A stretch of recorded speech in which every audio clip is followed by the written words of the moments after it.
Hello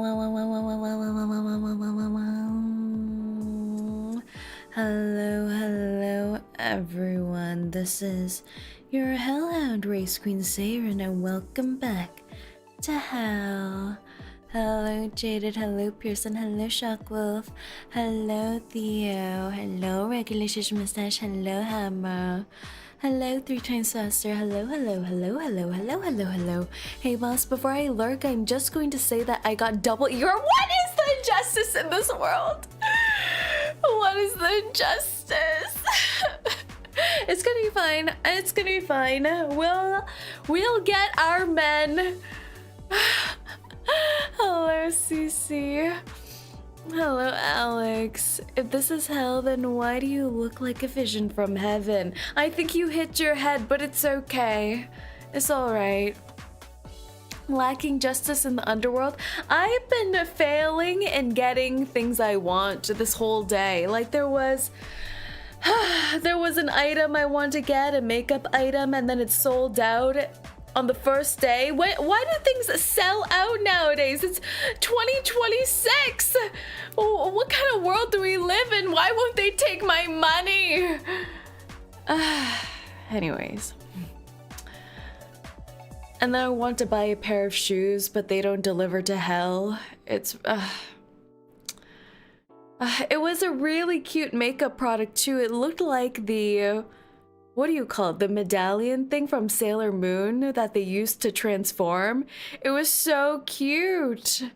Why can't I have cute, beautiful, pretty things? Why is the shipping to hell so expensive? Anyways, I may fail at getting nice physical things for myself, but surely it's within my power to get a virtual man. The sailor locket, yes! The magical girl transformation we could have all had! Artificial scarcity? Maybe. Like, the item came out on Tuesday. They have a sale happening next week, so I'm like, okay, I'm gonna wait until it goes on sale like a rational, practical, sensible adult. And then it's sold out today. In 2 days. It's sold out in 2 days. What is this world? Exotic, thank you for the 27 months. You know what will never sell out? Your internships, that's right. Good evening, boss, and everyone. I hope all is well. Welcome in. Responsible adult wear. I've been so responsible! Except for maybe a few days ago when I contacted John Shift Up for that skin. Well. If it's even remotely Sailor Moon related, it'll sell out quick, but they don't even call it out. It's not even an official Sailor Moon collab or anything like that. It just looks exactly like the Sailor Moon pendant, and it is so cutiful. So now I'm just refreshing the page every hour, wondering if it's gonna restock. Will it restock? Do you think it'll restock, guys? Does this item that you don't know the name of, will it restock? No, it's still out of stock. The out of stock notice is taunting me. I can't look anymore. Anyway. I'll keep the internship going even if my life depends on it. Those are some good stakes since we do live in the underworld. So there's a crescent shape on the pendant. No, actually it's heart-shaped. It's heart-shaped, but everything else looks exactly like the Sailor Moon pendant. If it's limited edition, if it's not limited edition, it should restock. It's limited edition, though.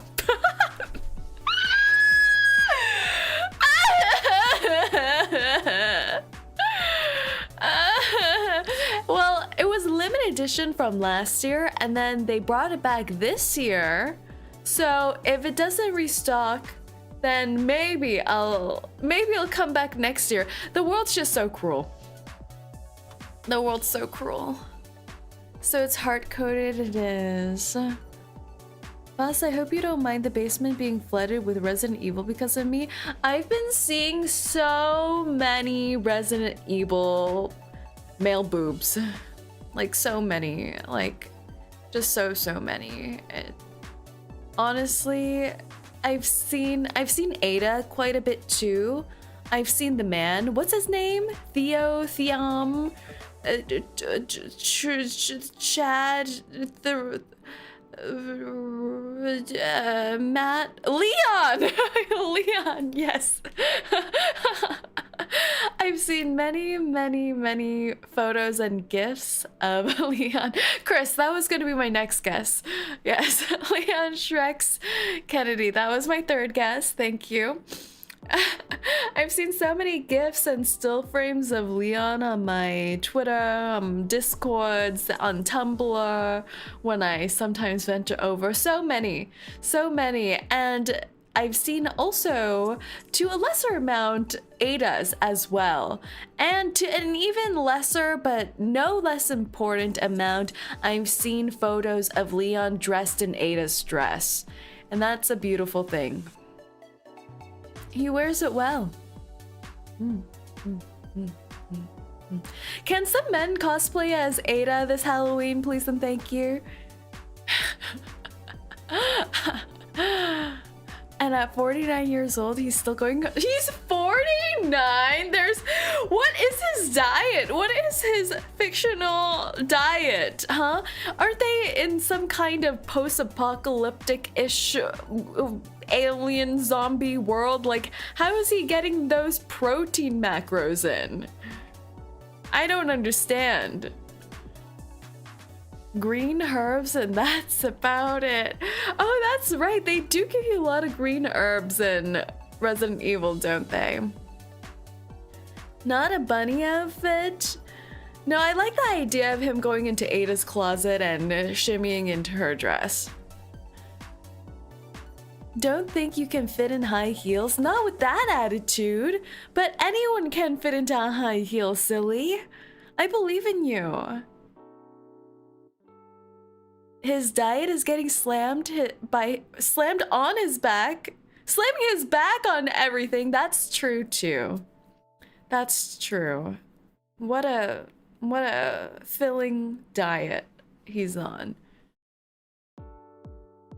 He solos most games, so that's probably his gym exercise. No love for Jill Valentine. Ah, I don't remember what Jill looks like. Wait, let me Google. Resident Evil Jill. Ah, Jill! Ooh! You're into the short hair, aren't you? Oh my god, why is there an anime version of Jill too? Wait, there's anime versions of Jill. Oh my god, why is there a Nikkei version of Jill? Is Jill in Nikkei? I know there was a Resident Evil collab, but was Jill there? You have both Jill and Ada in Nikkei. Was Leon not in Nikkei? I get it. There can't be male Nikkeis, but like, even if he's human, I don't mind. Let us get all the eye candy. Come on now. We could have at least made a compromise. Have Leon in Nikkei in Ada's dress. She was in her Resident Evil 5 attire. Who do we like more? Are we a Jill or Ada team? What team are we on? This feels like a Twilight debate, you know? Like, are you team Edward or Jacob? Who's in more of the games? Oh my god! Ada's so hot though! I'm just like Googling them at this point. On Team Claire, Ada Edward, more of a Jill kind of gal. Oh, they both have short hair. I guess that does seem more practical when you're fighting zombies. Team Jill Cup or Team Ada Word? Exactly. Wow, baby's got back though. I can see the obsession. I was recently talking with one of my friends who's a complete normie. And I was talking about game soundtracks and things like that, and she's like, have you seen the new Resident Evil? I'm like, yeah, I've been seeing so many gifs of Leon all over the place. And she's like, never mind the man. Have you seen Ada? And now I understand. I understand. Pascal, who's Pascal? Who are these people? When I played Resident Evil, there was only one man. There was like only one human that I encountered the whole game. Where are you finding these other people?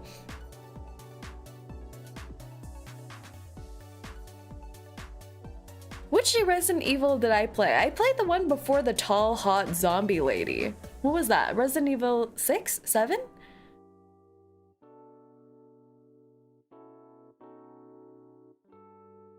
Seven. Ah, okay. Don't make a 6-7 joke. What are you doing? 7. You did just. I didn't do that. I didn't do that. You did that. Why'd you do that to me? Why'd you do that to me? Ah, my disappointment is immeasurable. Yeah, so all the versions of this game that I've encountered, I have not come into contact with Hot Lady, zombie or not, which is a little sad. Maybe I should play. Isn't there there was the new Little Nightmares game, but it was like a co-op, wasn't it? And now there's Resident Evil. So many horror games cropping up, and it's spring. It's spring. When is the new GTA gonna come out? Never?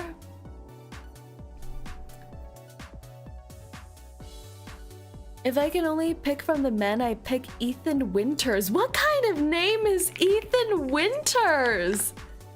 That sounds completely like a Tumblr era name, you know? Hi, I'm Ethan Winters. What the heck?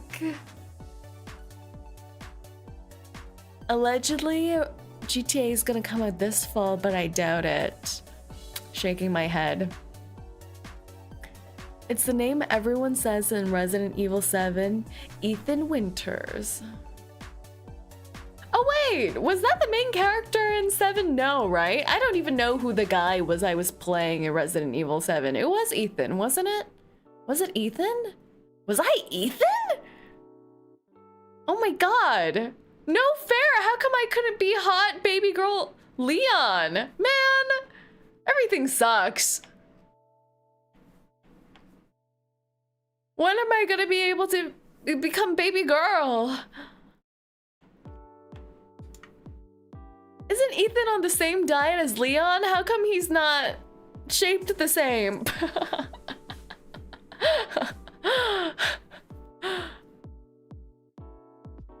Ethan is Chad going and fighting zombies to save his wife. Yes, that was pretty Chad though. That was. Hey boss, I don't know about you, but I don't like crabs because they are shellfish. Where are you getting these? And then bro got killed before Chris took over the last minute of the game. How could you forget? Everyone kept saying his name in almost every sentence. That's true. I blocked it out of my memory. Ethan is just a dude. He is dude. And his daughter? Yeah, that's right. He was a family man. Boss, where is everybody going? Bingo. I don't know if reattaching your limbs with just alcohol counts as just a dude. Yeah, he was kind of a freak, but like, I think he's kind of like the apprentice of John Wick in that sense, you know? Going after his wife, his daughter, doing anything, sterilizing his lost limbs with alcohol. Pretty good. They just had to give him a pencil. Maybe one day we'll play Leon. One day. But alright, everyone. No more fun times like removing limbs and disaffecting yourself with alcohol. It's time for the true depression to settle in, because today we are playing some reverse 1999. Let's go, let's go.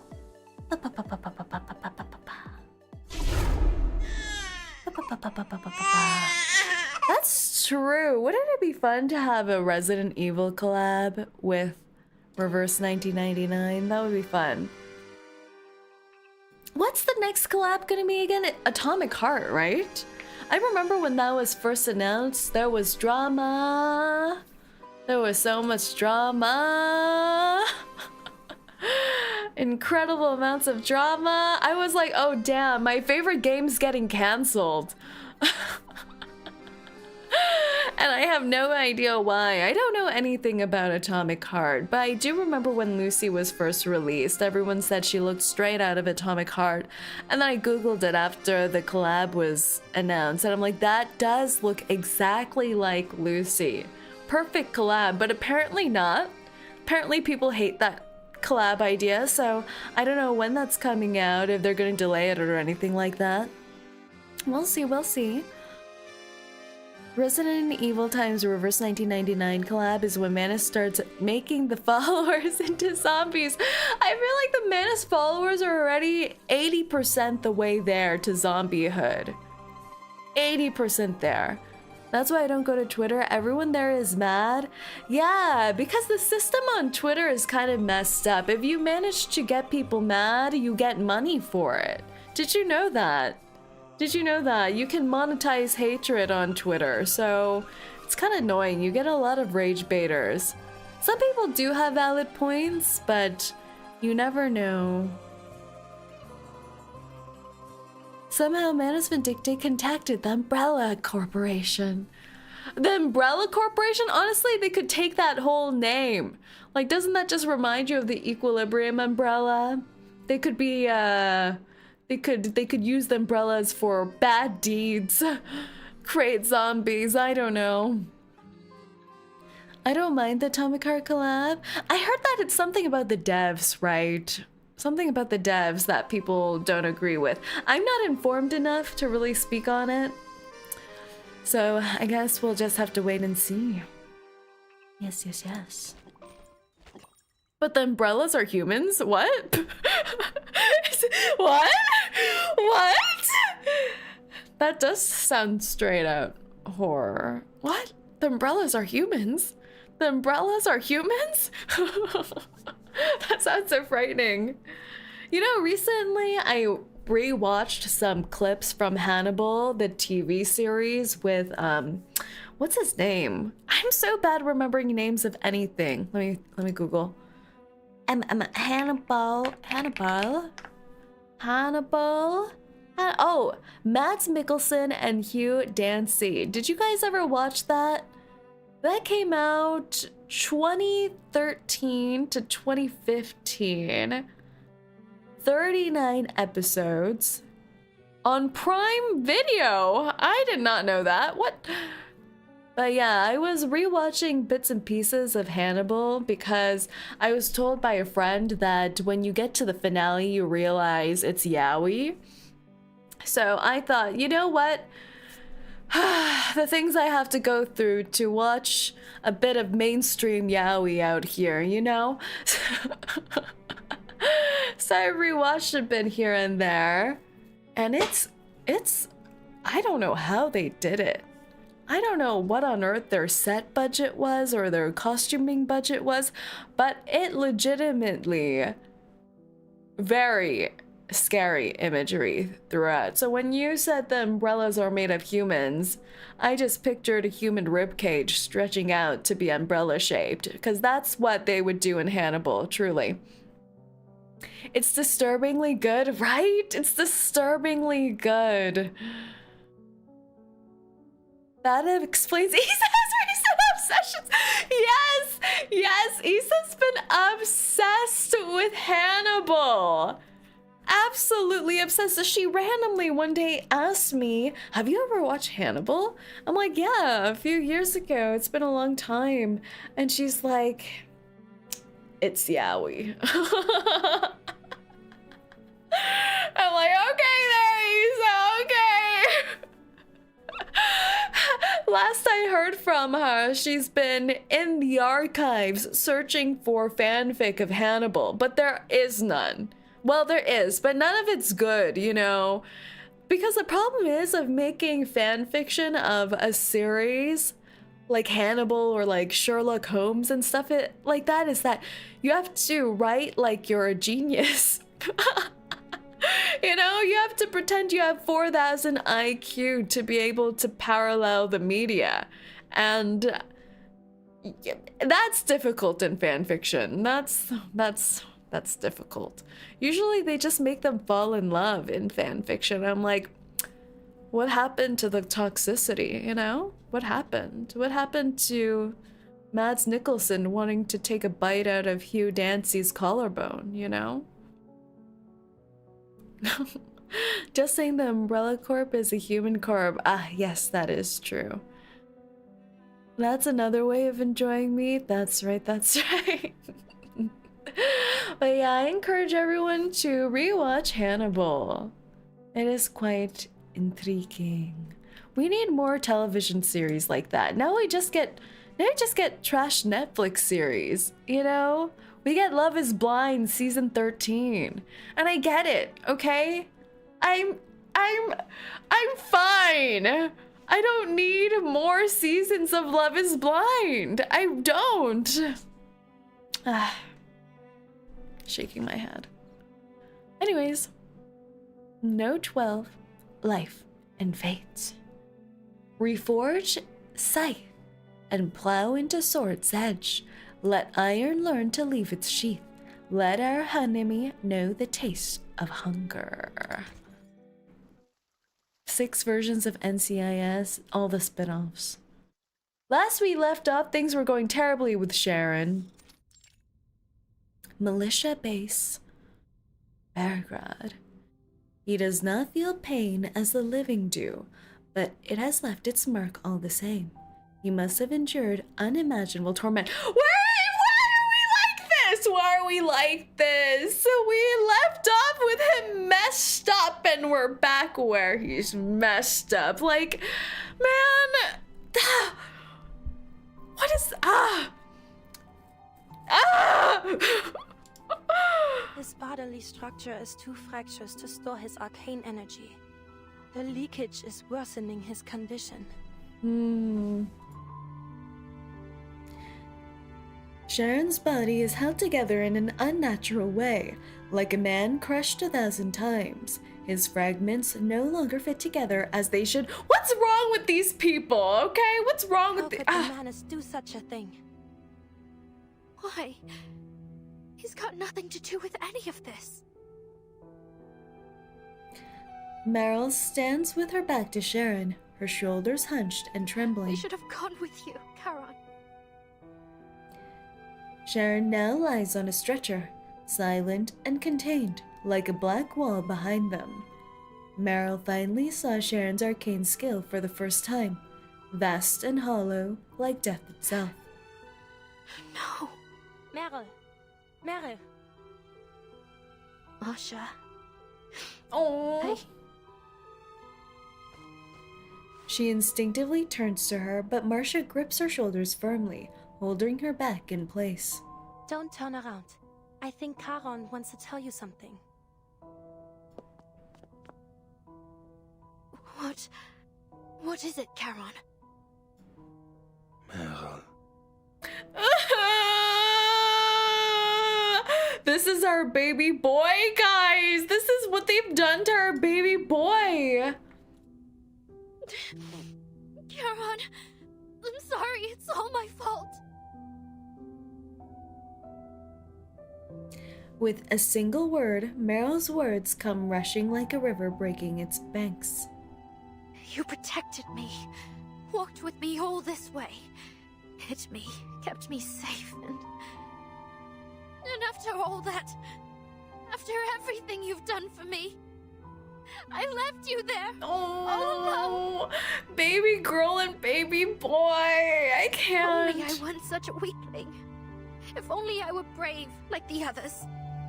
I could have taken you with me. Saved you for once. Oh! But it's all my fault. I'm useless. I should never have left you behind. If it weren't for me, you could have... Baby girl, your ability is to turn into a crab. What could you have done? Oh. The words choke in her throat before they can be spoken. No, Mel. Sharon finds a chance to piece together his broken You speech. promised to run away when danger came. Why do you remain here? Oh. Go, find a safe place. Hi, Diva. Hello. No, I can't. I can't run away anymore. I shouldn't. I should never have run in the first place. If I'd just gone back to the squad. If I hadn't asked to go with you, if...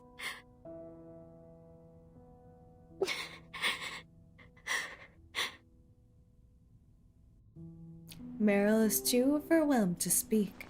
A pair of hands gently wipes the tears from her face. Hush, now. How are you supposed to help me fix 𝐂𝐴 if you keep crying like this? You know, I feel like more and more I appreciate Marcia's design, because she always has this kind of blank, glazed look in her eyes, which kind of like she's not all the way present, or she's seeing things that you don't see. And I think that makes sense for her character as a war nurse. The 1,000-yard stare in a way, yeah, exactly. Don't forget what we need to do. 𝐂𝐴 will be fine. As long as we can restore the vessel of his consciousness, he'll recover. I'm the only one who can look at him right now, and I need a reliable assistant. Only the two of us can help him. Do you understand? I'm still surprised they pulled a Horseman of Death with the Charon. I knew it! Like, when I first saw that horse, I knew it! Yes. I knew my little horsies. My little death understand. horsies. Then take a moment and wipe your tears. It won't be an easy task, but it'll soon be over. Marcia suppressing emotion. Yeah, she has to be the pillar here, right? Just follow my We can't all instructions fall and apart. give me what I need when I ask for it. Can you do that, Meryl?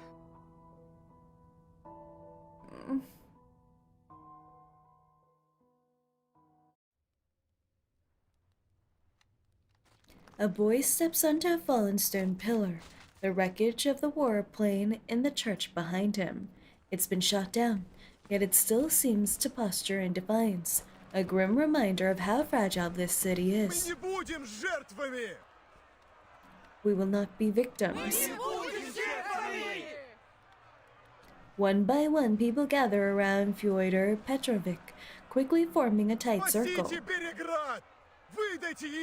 Oh! Save Belgrade, hand over Igor. Everyone hates Igor, like, everyone. Everyone except for his direct offspring, and even one of those hates him. More and more voices join the chanting. The rest of the residents linger at a distance. Some whisper behind covered mouths. Others lift anxious eyes to the sky, searching for bombs that may yet fall. The chanting crowd clambers over the street barricades, only to be halted by guns, barrels, before the fortifications of the city defense headquarters. Stop! Don't go any further. Hello, Sergei. Stand aside, kid. I need to talk to your commander. You can tell me. I'll pass it on. Sergei feels a shove from the Hey, I know side. this man. Let me talk to him. The Barograd militiaman climbs onto the fortification standing taller. Take your people and turn back. Or are you here just to cause trouble? Still standing strong with the cavalry, are we, Dima? Don't you know how many have sided with us? Boss who wouldn't even his own buddy hated him? That's a buddy to enemy to lover for you. I'm still shipping Just leave it. those sheep following any dog that barks at them. You work race, Duraki. All we have to do is hand over that Igor and Krutov will leave us be. The choice is obvious. You're the Durak. They're bandits. You're You the can't trust the Durak. word they say. How do you really? And this Igor, who is he? Plus, please touch grass. It's because I touch so much grass that I have the sense of a romantic, you know? Recently, some of my closest friends have been out there finding love, and they've been telling me all these love stories, and I'm like, wow. Wow, I forgot this is what it's like. They're all in their honeymoon period, like, they're texting each other good morning and good night, and I'm like, oh my god. They're in deep. They're in deep. Abort, abort. And I start playing League of Legends. No one here has ever even heard of him. It's no skin of our back to hand him over. You I think you touched the wrong kind of protect the grass. city. Now is your chance. It's always If possible. Krutov has some personal issue with Igor, then I say they solve it themselves on the step. Forever maidenless? I need to go somewhere to find maidens. Like, where is a highly populated maiden location? You don't know what you're talking about. The drinks pickled your brain. Just The look drinks at your nose. pickled your brains. What? Sergey! I didn't know Sergey could hand it back like this. You've got no say here anyway. So shut it and go home. Wow. When he's not blushy uwu boy, he's got the comebacks. A cacophony of boos erupt from Or the you crowd. can use your enthusiasm to fight off the bandits and get our market back. The commander turns from the window. Tell the 1st Battalion's commander to evacuate the citizens trapped outside. Just a few sharp soldiers. Don't worsen the situation. Be careful. No misfires. Fyodor won't dare start a real fight. He'd sooner roll in his wealth than die. Yes, Commander. I love Sternova. Can we get more of her? Sternova leaves at the order. You taught Krutov well, Igor. He has driven a wedge between us. Old-fashioned, but effective. He knows we need both the militia and the citizens to hold Peregrad. One whisper deal and half turn against us. He will do anything to bring me a humiliating death. Look at these two! When are they going to stand next to each other, please? Is this not love? Why? I never warmed to him, true, but I had no inkling his hatred ran so deep.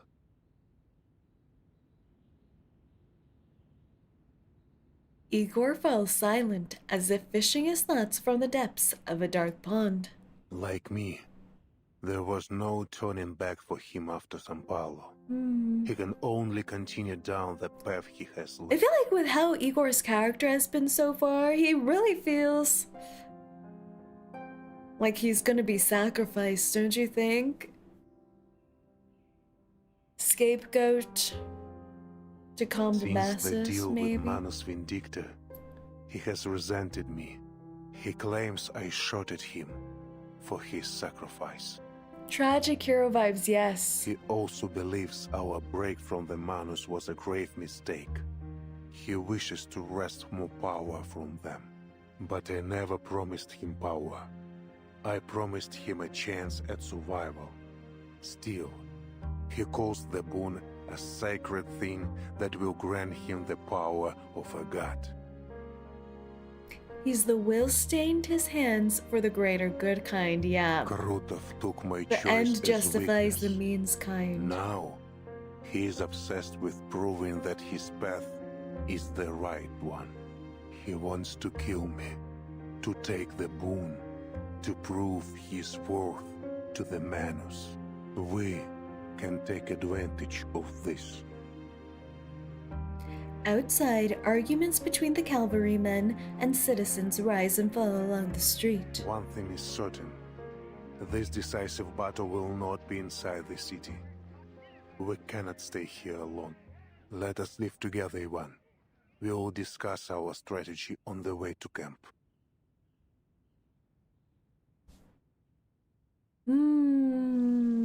Tricky, tricky, tricky, tricky. Is it gonna be another war-torn pair of lovers? I really wish we got more of Paul and Eberhard, like 𝐂𝐴TON and Eberhard. I wonder if there was more of it in 𝐂𝐴TON's story, his character story. There must have been, right? I still remember that ending scene with them. And now this happens to him? Like, why does everything bad happen to him? I do like the symbolism though, like especially in these war-torn patches, you see a lot of parallels in using Manus Vindictae with real-life events like prisoners of war, experimentation, all of that. Note 13, Farewell Letter. Mounting their horses and clenching the reins, young men bid farewell and head to war. A story as old as time.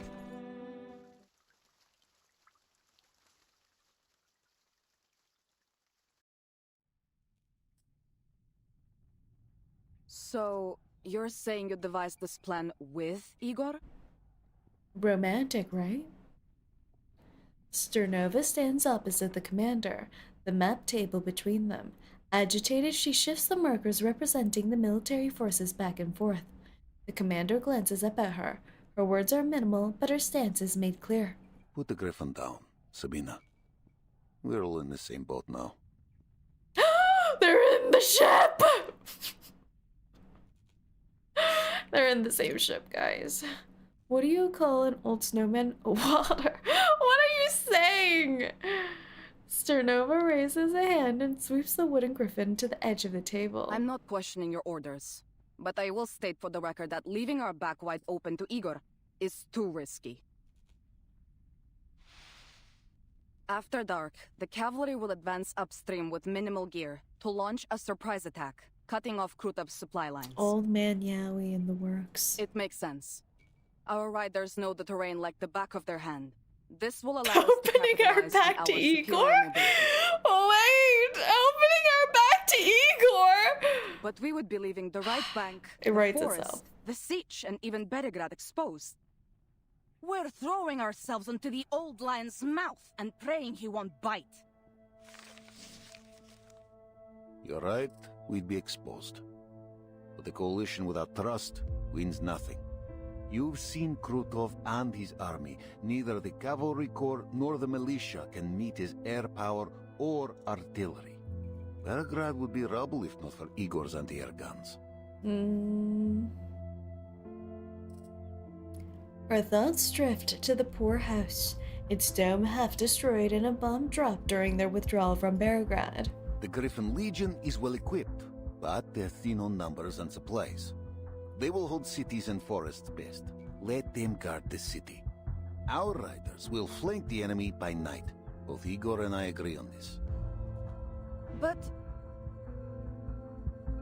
She knows the commander has reasons, yet the smoke of South America still hangs heavy in her memory, casting an inescapable shadow over this coalition. I hear your concern, Sabina. He picks up the wooden griffin and sets it down on the sitch. When the operation begins, Igor will come to our siege. All his communication will be monitored. It's like when you spy on her SO's phone. how? I doubt our operators can tap his line so effectively. He has his There password. will be no such need. On our return from the city, I asked Igor to use only our lines for the operation. Can the game volume be louder? Yes, it can. Let me put it up. Let's try for that. He agreed.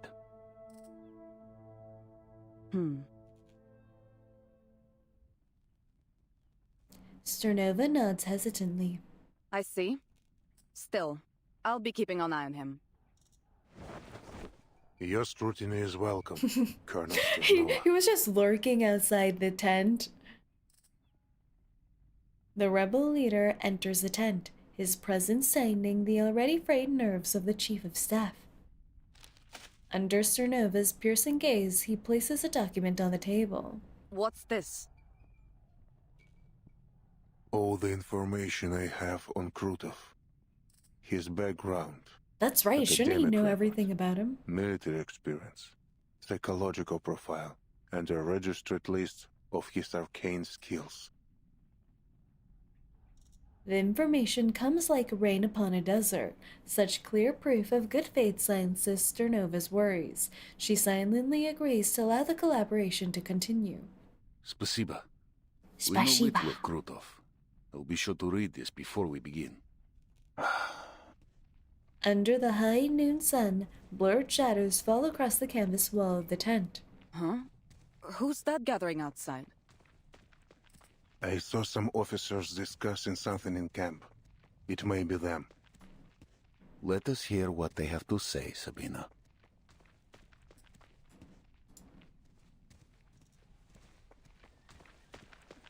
This is... Just as Igor predicted, there's a group of officers standing outside the tent. Their hands rest along the seams of their trousers, their faces each wearing a complicated, cautious expression. Why are you out here jabbering when you should be making preparations? The leader of the 5th Regiment takes a small step forward and delivers a textbook Commander, salute. I am Goat? here to make a request of you. On behalf of the men, sir. Goat? Mr. Goat? I'm listening. He draws a deep breath. The goatee upon his chin trembles slightly. Like, oh my gosh. The nicknames. Can you imagine you groom out the perfect goatee and then you get nicknamed Goat? As you know, many of our comrades have homes nearby, families. We formally request a half-day's leave to visit Oh, them. that's crazy. I swear to you, sir, not a single rider will shirk their duties. We are Cossacks, true, ready to shed blood on the battlefield.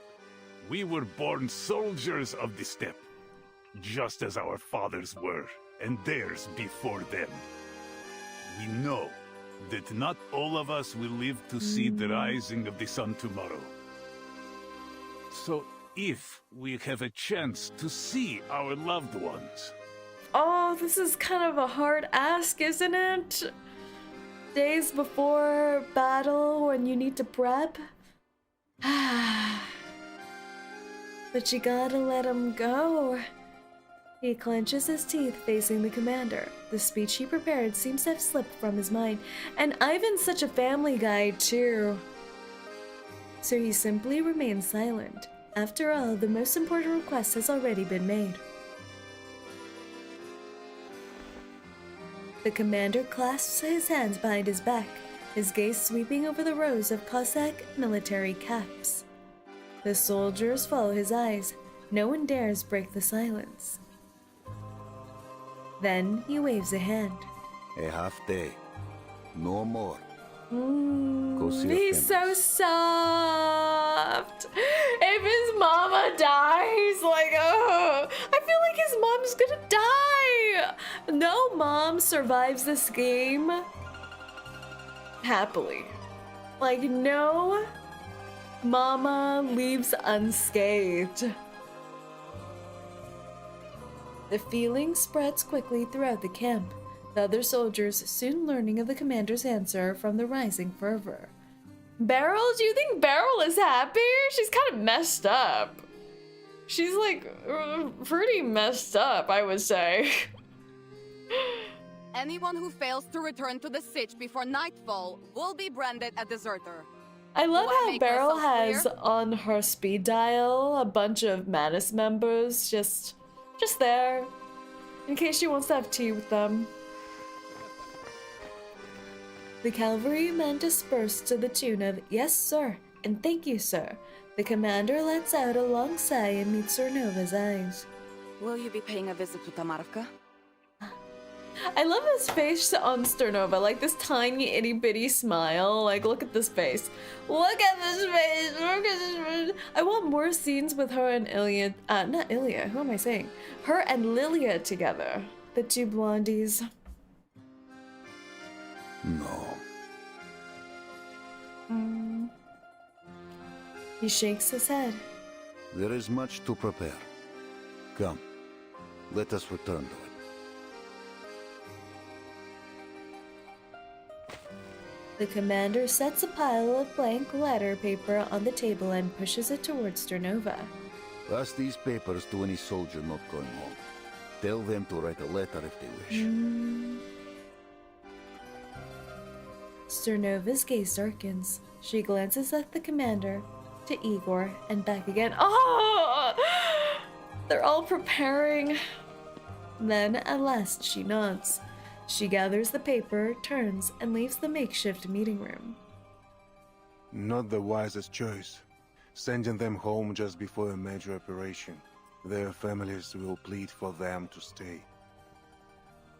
But they will return. All of them. You share their blood, Igor, you should know this.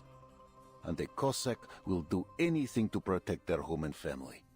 The embrace of those they fight to protect will only sharpen their resolve. Wait, who is boss shipping now? Forever shipping the old man Yowie. They understand each other. It feels like they're both going to die, though. Feels like they're both going to die together, but I mean... The commander pours himself and his temporary ally a cup of dark tea spiced with pepper. Maybe you think you know them, but they know little of you, and even less about what Xeno expects of them. They will be sent to other battlefields, away from their homes. Are we hitting Their another doomed homesickness Yowie? will It be a feels like liability. it. They knew what service meant when they enlisted. Though I cannot say if they are truly ready to leave their homeland behind. Homeland. Every war is fought on someone's home, yet its name is used to forge the young into unbreakable soldiers. It seems you still understand this. These old man conversations! But tell me, Ivan, why don't you go to Tomarovka? The road should still be safe.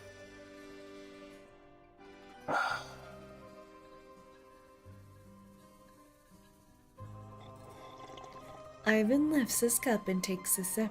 Or is it that the dawn of this era is no home to you? Are you afraid to tell your soldiers the truth?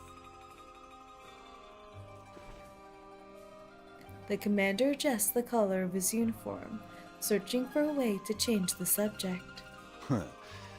I don't answer to you anymore, Igor. In fact, you're one of mine now. You should join me.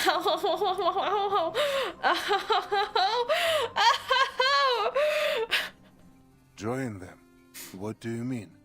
It's like, you know, right before a battle, like, all your negative feelings about someone is just erased. You become more mellow in some ways. There's softness in their eyes, indeed. Write a letter Happiness. to your loved ones. The unexpected proposal renders Igor silent. Krutov bears a grudge against you. It is clear. If we fail, he will show you no mercy. So, anyone to bid farewell to? Or is this era truly just a fleeting whim to you? Igor drinks the hot tea in one gulp. He rises and pulls on his coat. I'll leave you to your work. After this battle, Igor, I hope never to see you again. This is such a toxic lover's line. This is such a toxic lovers line! This is a line that is said in one of my favorite historical Chinese dramas, where the first wife of the emperor is sentenced to death by the emperor, and he's like, yeah, go drink your poison wine, girly pop. And she's walking out of the palace and turns around and says, I hope to never see you in this life or the next. And then dies! Peak romance right here. Peak romance. Boss is really enjoying this.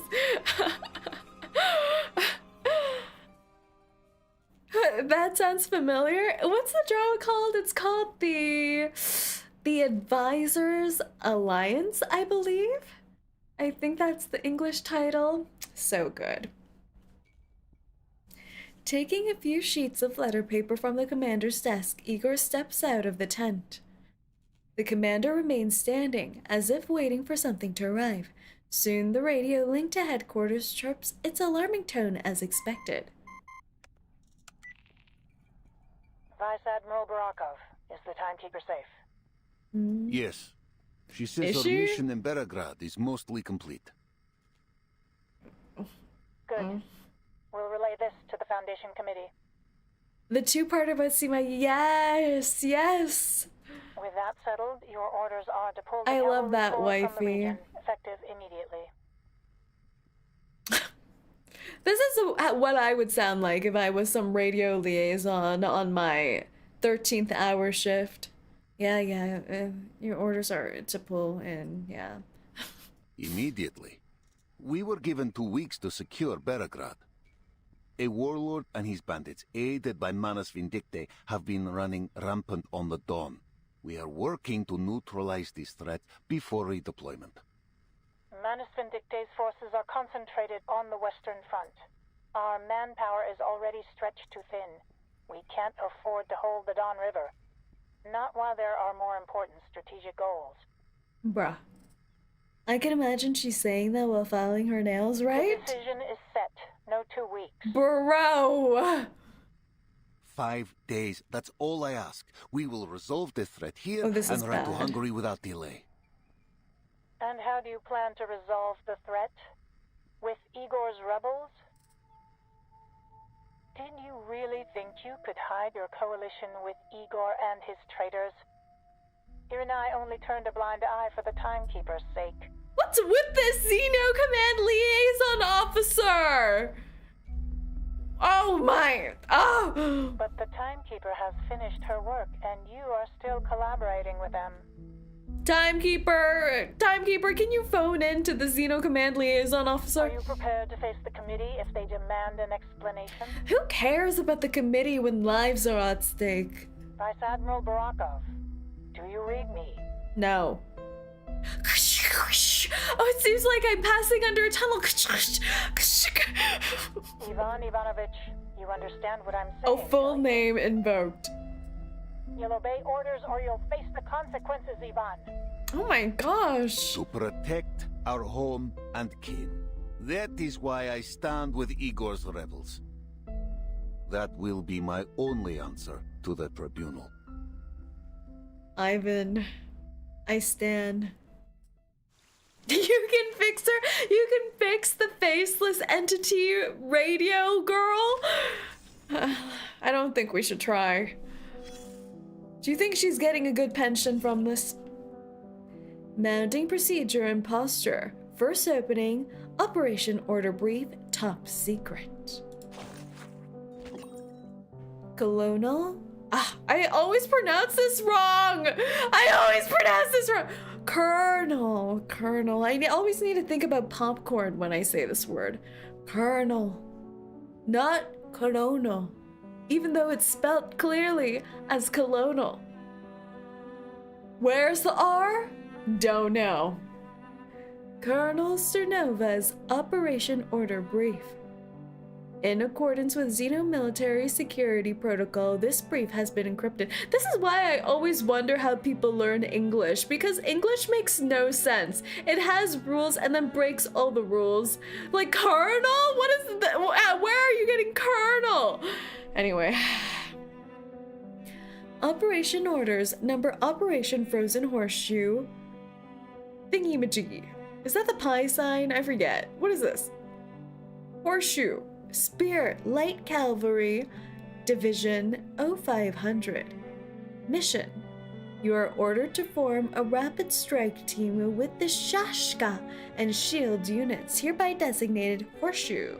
Strike Team Horseshoe will coordinate with Horse Hunter forces and the Old Citizen unit to establish a Horseshoe formation battlefront. Advance upstream along the golden bank of the undercurrent waterway to launch a surprise assault. Your core objective is to restrict enemy deployment space at all costs. 2. Enemy intel. Our forces and Horse Hunter forces suffered infiltration attacks in southern town. We have confirmed the enemy's new attack target. Enemy Black Locust forces are massing on the golden bank of the undercurrent waterway. They are expected to cross in full strength and launch a general offensive against southern town. According to reliable intelligence, enemy Black Locust forces are expected to mass for attack within the next 24 hours.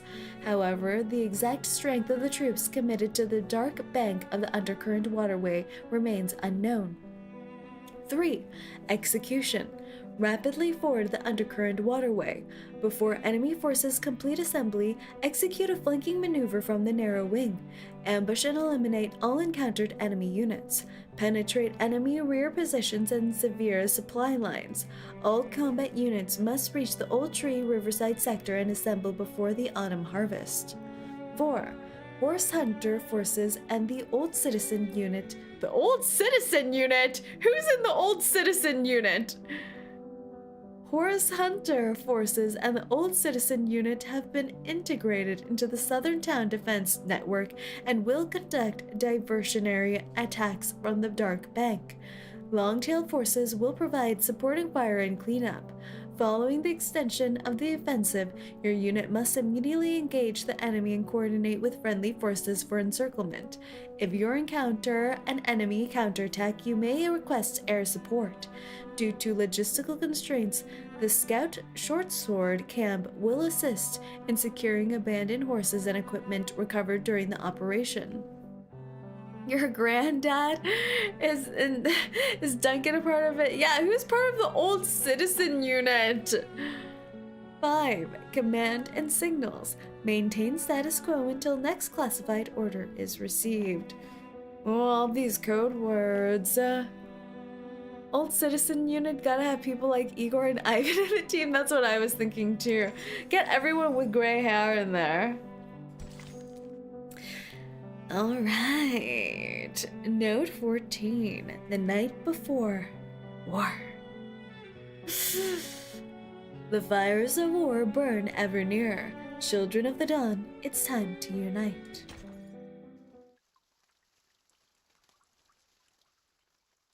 Dad's army, that's right. Doesn't Dad Igor have tons of children? Unite all the children. The children of Igor. Soneto steps outside, looking out over the endless grassland and to the sky beyond. The afternoon wind rushes from across the steep, carrying an unseasonable dryness. It gently rustles through her hair. The weariness from her relentless schedule, the weight of the coming war, and the tension she bears from her responsibilities are, for a brief moment, faintly eased. Greetings, Miss Sonata. Oh, rendezvousing! We're rendezvousing! Mr. Igor. Their greeting is awkward, yet it doesn't stop the tough old admiral from leaning against a tree not far away. He gently closes his eyes as if listening for something. Yeah, if you think about it, it's like this war senior man, general guy, and this small Netto, tiny baby girl. How long has he been standing there? Sonetta swallows the question before it reaches her lips. What are you doing out here? There is a sound as the wind brushes over the grasslands. I find it eases my mind. What a strange pairing to have a conversation, Igor and Smolnetto. Sonetto focuses on the same sound. After a moment, she resumes her questions. You're here for the timekeeper. Is that right? Mm-hmm. We need the timekeeper to pull some strings. Call up the bureaucrats. Is she still resting? What she saw in the amber room must have impacted her greatly. Aware of the old man's special status. Calling him old man right there in writing is just cruelty. Sonetto tightens her grip on the wand hidden behind her back. I only want to have a word with you. Nothing more. We are on the same side. Footsteps crunch through the dirt behind them. For the time being, yes. Until 𝐒𝐴𝐻 is defeated. Burden. I owe you an apology, leaving you in the amber room for so long. My troops needed their leader when 𝐒𝐻 attacked. Think nothing of it. I was prepared for the risks. Besides, Sonetto and Marsh were there to help me. Were you prepared for the risks? Were you? What did you see there, in the room? An overt question. A fear older than memory floods her vision. After a few deep breaths, reason slowly returns. Ooh.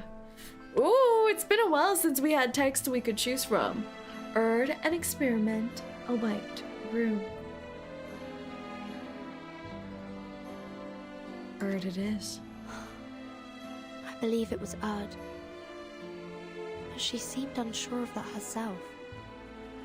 There were others there trying to convince her of her own identity. She was being put through some kind of disturbing experiment. And for a brief moment, she caught sight of me. She walked towards me, then vanished. I wish I could be as nonchalant about terrifying visions like Verdun. Like, how does Verdun do this? She's been going through it since she was baby, you know? I saw other things too. And I think she's deeply blurry, affected by fragmented. these experiences, but she's just so calm outwardly. And the video clips. Then they didn't take their devices with them when they evacuated after all. No. Whatever I saw wasn't footage. I have to enter the amber room once more to make sense of what I saw. Wasn't she gone for like 12 hours that first time? Igor falls silent for a moment, then shakes his head. I advise against it. There are still skirmishes being fought in the city. No one can guarantee the church will stay safe for long. The cavalry corps is preparing for a surprise assault tonight. Lieutenant Lilia is in the field trying to locate and destroy the Manus' rights. Your assistant will be your only protection. You are too important, Timekeeper. If your presence in Belgrade were exposed, the Manus will throw everything they have into capturing you. I cannot afford to let anything jeopardize our battle plan. You must stay hidden from the enemy until it is safe.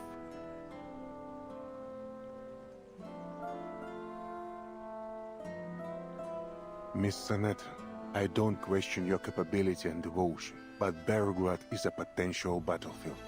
It's too dangerous. Good point. I'll be sure to return to the amber room, only after you've defeated 𝐒𝐻. It will be done soon. A soldier came to me earlier today. He seemed to think a Foundation member would have a higher chance of surviving the battle, and asked me to deliver a letter to his brother on the Western Front. What about you, Mr. Igor? Did you write anything? Igor lets out a sigh so faint it almost goes unnoticed. Clearly, he is trying to conceal I know something. someone who would be deeply upset were you to die here. She intends to end your life with her own hands. Oh, these. Okay, yeah, right. True. Yes. Yes, okay. Your child. I was like, that's very blunt, Verdun. I know someone who would be deeply upset were you to die here. That's very blunt. And then she continues on. She intends to end your life with her own hands. And I'm like, that's very blunt. And hello, Ryan. Thank you for the beans. Igor rubs his temples and gives a helpless smile. Look better. Does the Foundation still keep her? You could say that. She isn't allowed to return to her position as a soldier yet. Not until Zeno's review is finished. Igor nods, signaling he wants to hear more. She's made somewhat of a life for herself at the Foundation. Made friends and got into some trouble.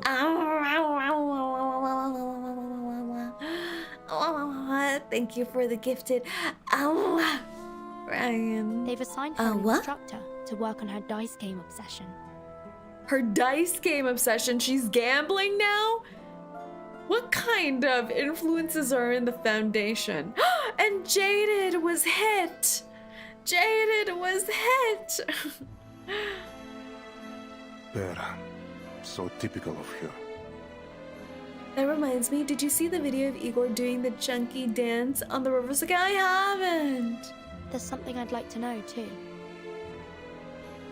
Ask away. Commander Ivan invited me to his home in Tamarovka for a lunch. A lady hosted us. He introduced her as his mother. But something seemed off.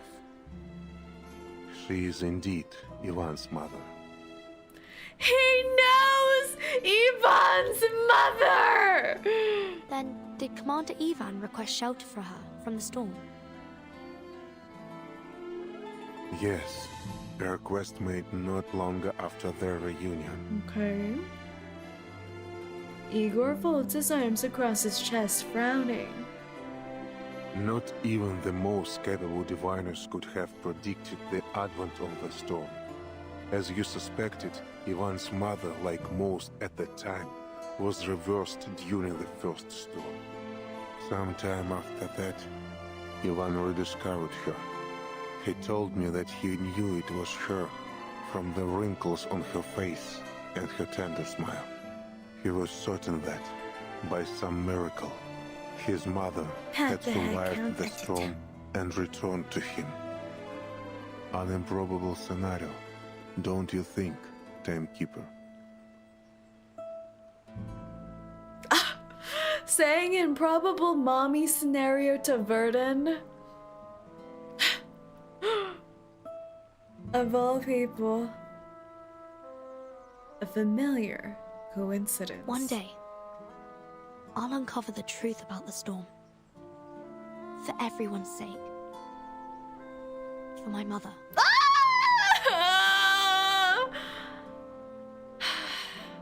There's so few instances where Verdun actually says and refers to Erd as her mom. Igor doesn't answer. Instead, he fixes his gaze on the rolling waves of grass.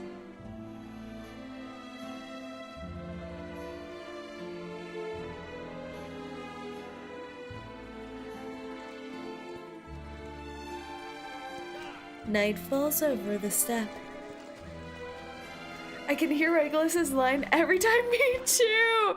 Can you believe it? That line for Regulus way back. Is the Corps prepared So you to have a ride out mother too? Become so iconic and now everyone has mommy issues. Coincidence? I think not. Yes, our forces are assembled. We're ready to go. As for the Griffins, 3 of their air defense squads have been stationed in Belgrad, while the rest are heading to Masakagoria, the mountain north of the city. Is Igor marching with his army? No.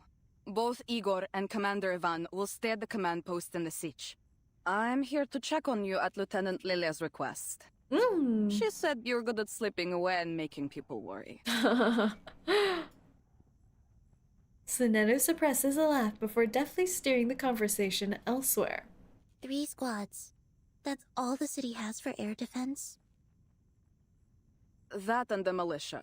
With our reduced numbers and the danger of street battles, we have to rely on the support of armed citizens. Outside the tent, the agitation has only continued to build. The commander's orders ring out, half lost in the swelling noise. Timekeeper, for your own sake, I suggest to leave the dawn. Or at least make sure you bunker down someplace No, safe. she needs to stay here. Use her MC plot armor to save the day. I'll take my leave of you now. Commander Ivan is about to rally the troops. If she leaves, the chances of their survival decreases by like 80%.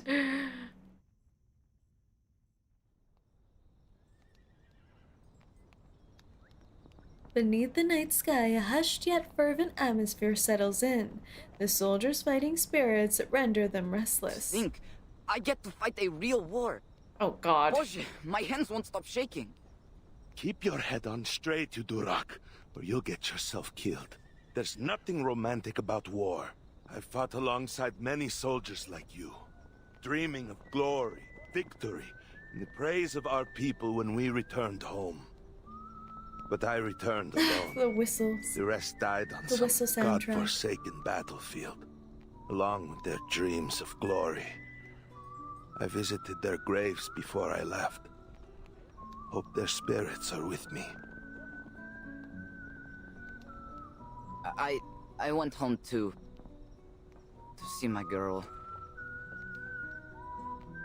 You didn't promise He you were has going to a marry her after you girl! win the war, did you? No, I didn't say anything at all. I just looked into those beautiful eyes of hers. She understood the rest. We knew it could be the last time we'd see each other. All right, that's enough, lover boy. Commander Ivan's about to give his speech.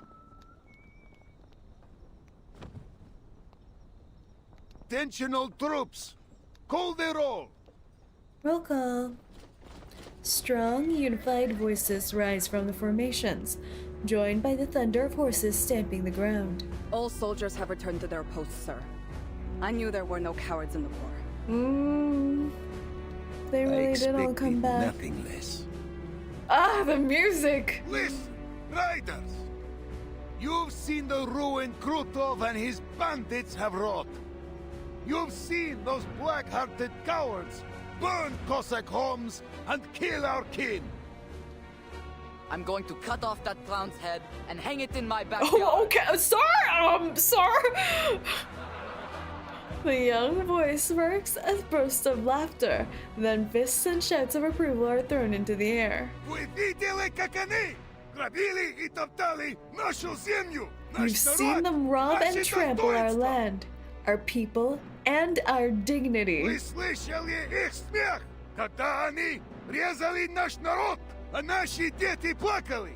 You've heard them laugh as they slaughtered our people and our children wept.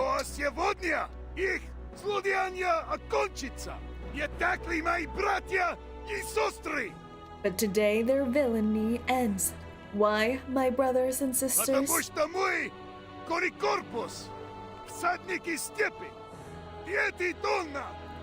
Because we, the cavalry corps, riders of the steppe, children of the dawn, will stop them in their tracks.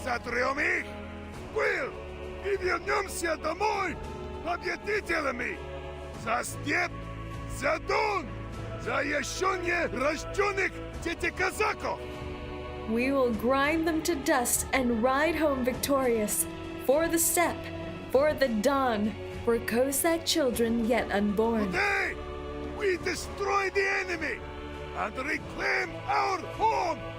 Get on! I'm ready to run through a wall! I'm hype! Get me a wall! This land, the great mother of the Cossacks, trembles beneath the vigor of her sons and daughters. At the commander's order, the cavalry formations make their march, the scouts at the front lifting their torches high. The flames of glory burn bright, setting the curtain of history ablaze.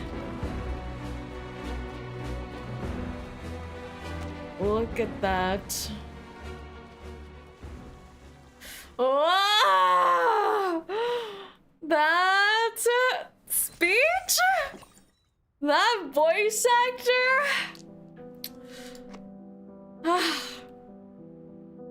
It's always these scenes that get me, like the night before battle or a tournament or something like that, and you get this hype speech where you can run through multiple walls, but you're also worried! Because there are truly no winners when the war begins. Oh! But we'll see, we'll see. Is that 𝐂𝐚𝐭? Why are you lying on the floor like that? Get up, my son. You're gonna catch a cold. Note 15, dust between fingers. Feel the moment. Feel your feelings. That's what matters most.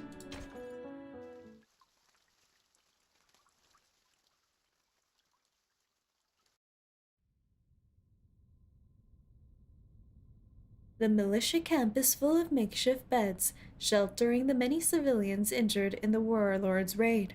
The wails of pain echo in every corner. Still, they've managed to set aside one private room.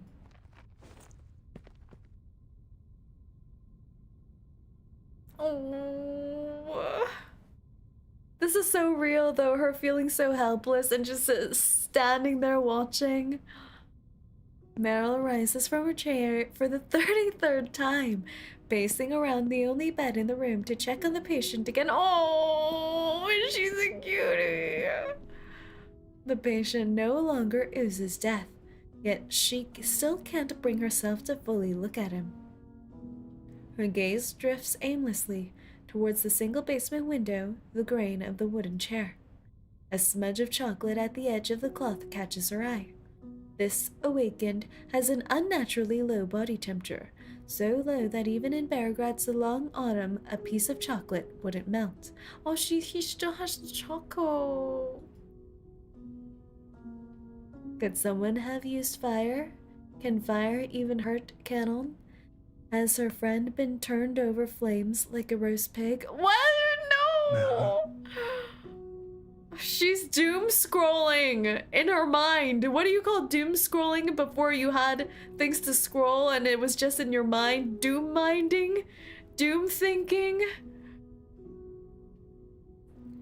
Meryl feels guilty for the association, but in her franticness, her thoughts keep jumping around. Overthinking, just thinking, just thinking, just thinking! We used to be a civilization.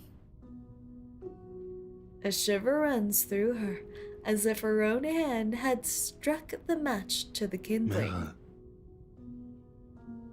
Oh! 𝐂𝐚𝐭, you're awake!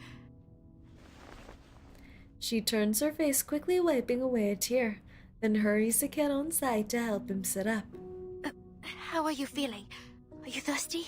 Are you in pain? I'll go get the painkillers. Will painkillers work on him? Saerin shakes his head slowly. He has no need for water, and the medicine in the ampoule makes no difference to him. Besides, the body beneath his bandages has almost healed. Oh, right. Marsha cut your cloak when she was patching you up. Here, I found a new one for you. Do you like it? Oh. Meryl is desperate to do something, anything for him. That won't be needed, Meryl. You owe nothing. The cloth covering the death beneath shifts as if a breeze had just disturbed the air in the sealed room, muffling 𝐂𝐚𝐭's next words. No, I owe you a lot. What I did was wrong. Her no is both a denial of him and herself. I'm an arcanist trained by the SBDM and the Vigils. I even fought a little in Antarctica. I can fight, I can. But I didn't. You're just a crab! We could have escaped together. If I hadn't run away. Hello, JV. A horrifying thought grips her. I should never have forced you to take me with you in the first place. If I hadn't been so desperate to run off from the 12, you'd still be tending flowers in the graveyard back in Montpay. Instead of...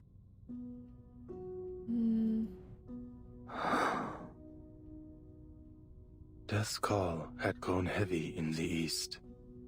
The path forward was clear. So long as 𝐒𝐡𝐚𝐭's atrocities grew unchecked, this was inevitable. He tries to comfort her, but she is like a cracked cup, no longer able to contain her emotions. I'll go get Andreas.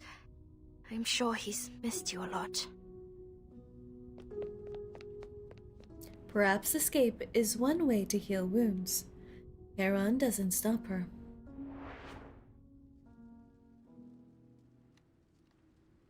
The streets of Beograd are barricaded with quilts, leftover firewood, and by the people who have refused to leave the city. Women speak in low, anxious voices about what will come of this unusually warm autumn, and about family who are now far away. I'm pretty sure... Don't we still have a stables around famine here. happening too? 𝐂𝐡𝐚𝐭. 𝐂𝐡𝐚𝐭. Oh my god, mama! The tender sound of an old voice draws Meryl's attention. She turns to find an elderly lady sitting in the shade beside the road. How did she get here? Are you talking to me? Yes, 𝐂𝐡𝐚𝐭. You were in Oh, it's so Tamarovka, doomed. yes? Sergei said Oh, you she's were totally gonna the die. It's so fish doomed. He and his friends got from the river. If it weren't for them, they probably would have wound up in the stomach of some big fish. She was just like floundering in a pond. Speaking of which, the soldiers have left already. And isn't she a crab? How come she can't swim? Ah, so you don't know either. The lady's face falls. I saw you with those Foundation people. I thought you'd have some news from the inside.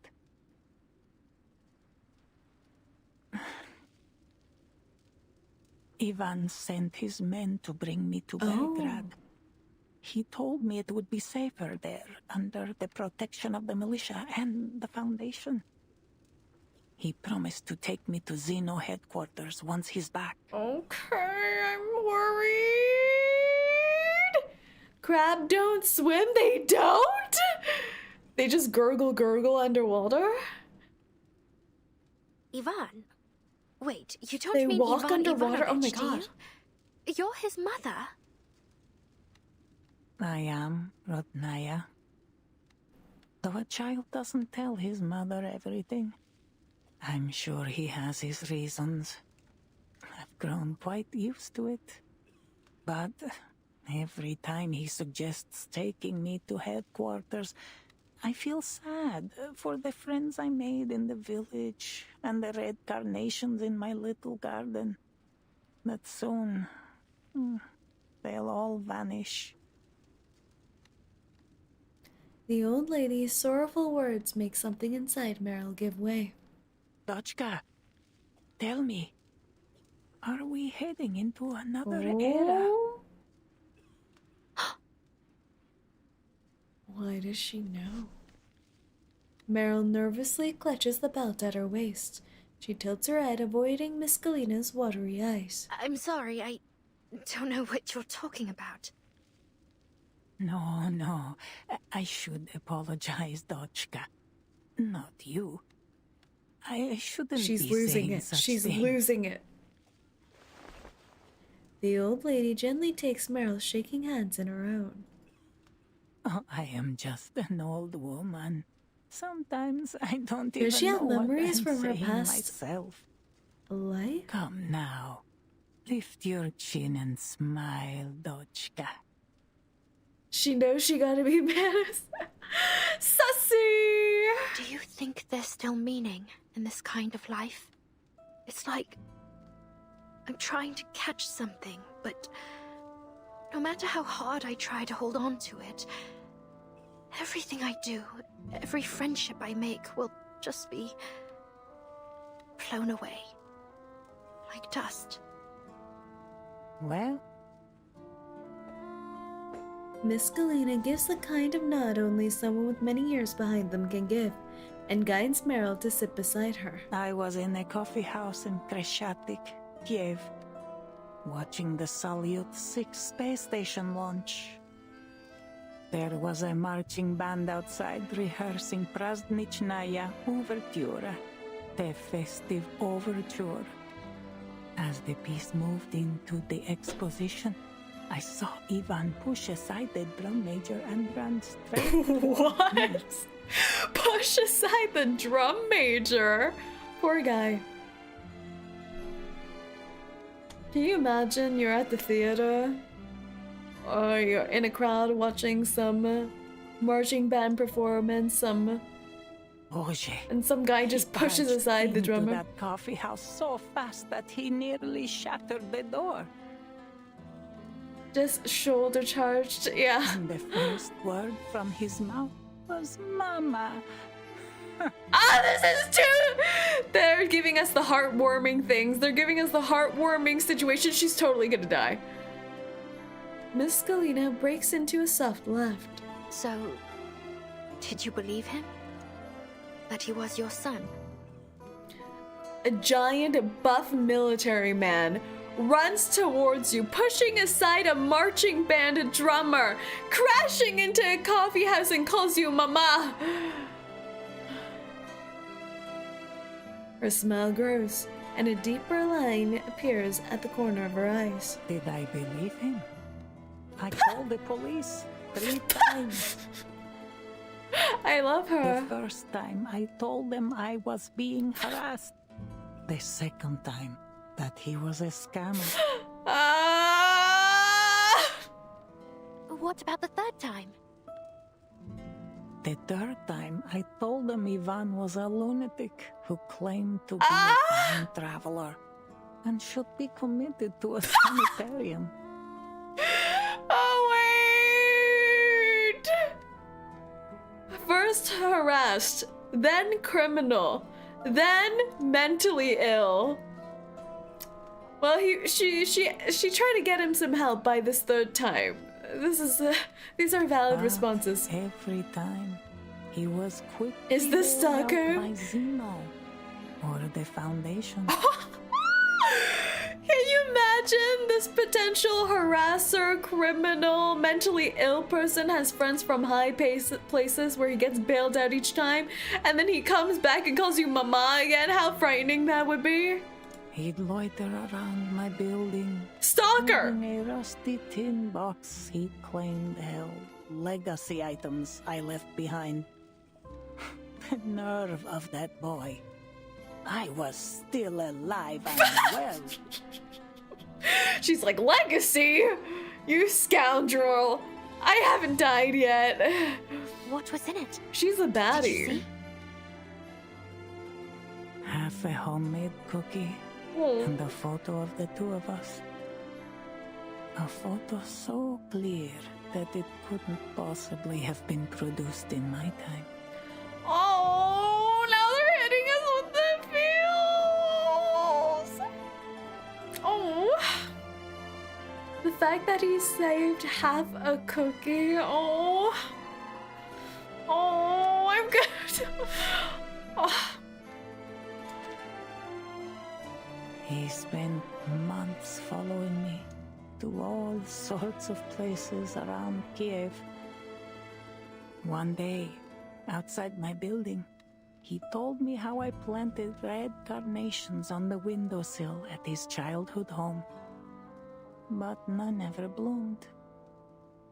At the tailor's, he said that whenever a button fell off his clothes, he'd send it home for me to mend. And I would sew 2 buttons with irises on them. She speaks slowly, the story she tells gradually becoming her own. Her eyes are filled with wordless emotion. I didn't share those memories, but over time, I grew attached to them all the same. Now, when I think of them, there's a bittersweet pricking in my bones. She leans down, gathers a handful of dust from the ground, and lets it fall into Meryl's open palm.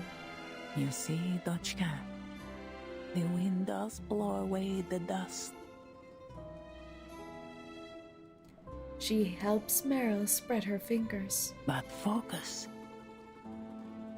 Do you feel? I feel it slipping away, leaving me behind as if it's destined to happen. Exactly. You felt it. The excitement as the rockets soared into the sky. The surge of inspiration from the trumpet's cry in the festive overture. The heartbreaking ache in my chest as Ivan spoke to me of his mother. These fleeting moments, I felt them and imprinted them deep into my heart. So then, the meaning of all this isn't in what we leave behind, but in what we feel as we go through it. A spark lives for its light and warmth, not for the ashes it will leave behind. Don't you agree? What's your name, child? Meryl. Meryl van de Veer. My dear What a name. Meryl. Every one of us is destined to return to dust. So why not feel as deeply as we can while we have the chance? Feel every one of our memories, bitter and sweet. Savor and cherish each sparkling moment, even if the storm washes you away one day.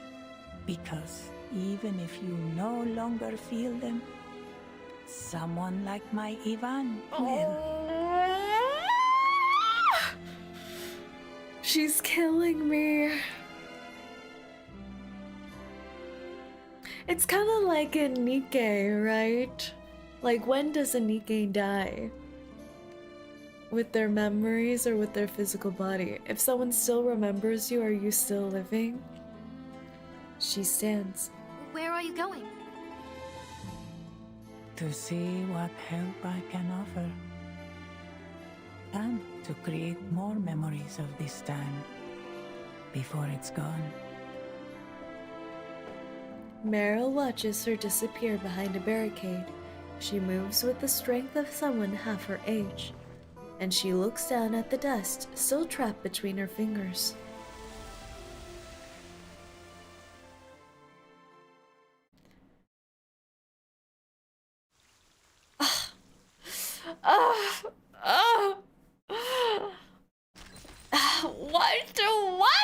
What? How can there be so many storms? How can there be so many? There's too many. You can feel his immense love for his mom from his actions and words. Yeah, that was such a sweet story. And how when we first met the mom,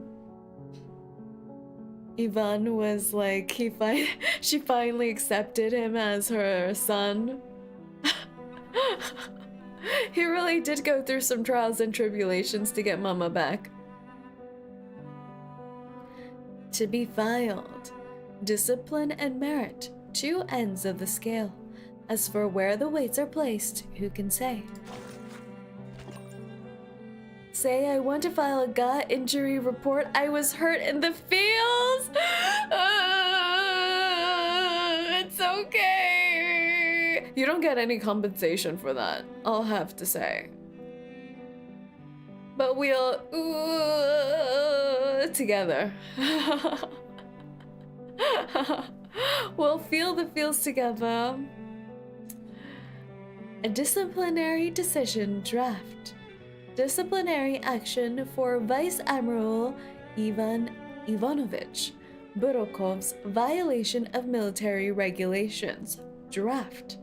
Ivan Ivanovich Budakov. Ah, what a name.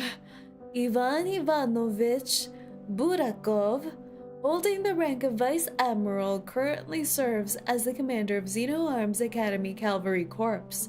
He led forces in Operation Abadan, Operation Baikonur Cosmodrome, and others during the Storm War, earning numerous commendations for his distinguished service.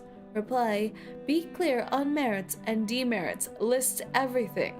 However, following the third storm, Vice Admiral Budakov deserted his post while on active duty and subsequently on multiple occasions without authorization from superior command or consent from the individual, brought a human teacher, Miss Galena, reply, redact the name, into 𝐒𝐚 headquarters in Geneva.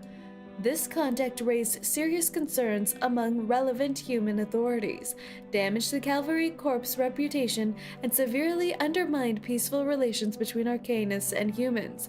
Reply: unnecessary. I like whoever's editing this. I like this editor. Regarding Vice Admiral Ivan Ivanovich Budakov's unauthorized conduct in bringing a human into 𝐒𝐴𝐚 Academy, following investigation by the oversight team and verification by the military discipline department, the these reports are so long. The 𝐒𝐴𝐚 Academy High Command has determined his actions constitute violations the strikeout of severe of the latest supplementary to 𝐒𝐴𝐚 Academy military regulations. I need some water.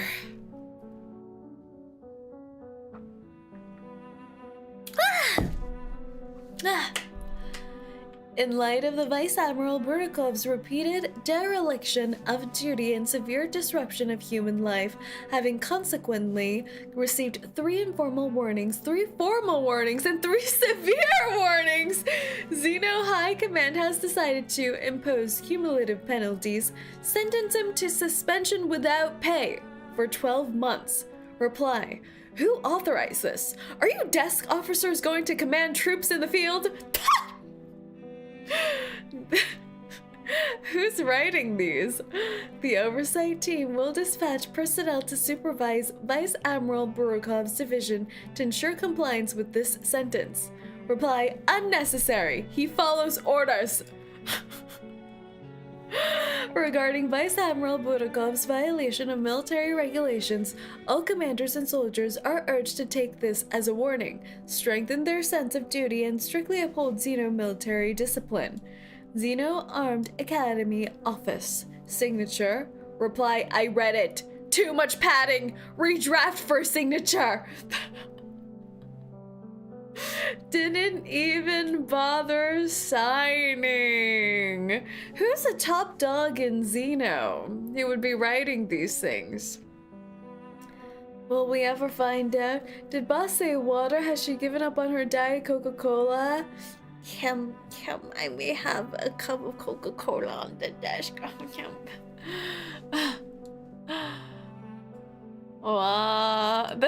This note was the best. Who authorizes? Are you desk officers going to command troops in the field? True. 12 months without pay is... that's kind of wild. Who's gonna do that work? Node 16. Mercy. She understood what the word means. You ever wonder whoever writes these things in the writing team must have great pen pals, right? All the details with these notes. You seem to know a thing or two about the Blue Puck writing horses. team is the Preem. Kids these days don't appreciate riding like they used to. Complaining that the Gotta be Admiral Sam. That does make sense. Forgotten the foundation of Cossack life, if you ask me. Meryl brushes her companion absentmindedly. Oh, it's got nothing to do with me. He's been a good boy since I met him in... Andreas, the goodest boy. Andreas lowers his head, breathing warm, wet air against her neck. Watch it, Andreas. Neck kisses. Meryl scrambles to wipe the damp spot with the back of her hand. The young militiaman laughs. Look at him. He's your horse, all right. Shame. Thought I'd get to see him shine on the battlefield. Yeah, you want him on the battlefield? My good boy deserves nice, warm stables. He pats Andreas on the neck and hands the reins Well, to Meryl. take him away then, before I change my mind. Meryl nods, leading Andreas away with a solemn air. Thanks for taking care of him. I'll come clean up the stable for you once the battle's over. Sure. For the both alive by then. The militiaman waves her off. I feel like he's just as undead as 𝐂𝐚, so not like he could die. Yeah, he does feel like he's invincible. Alright, see you. Andreas has out-survived many humans. Oh. A black uniform crashes into her field You of vision. leaving or what? You know I'm What's serious happening? about taking Andreas too. The militiaman has only meant it as a joke, but the reins are thrust into his hands regardless. Manus? This is Manus music. Why is there Manus music right now?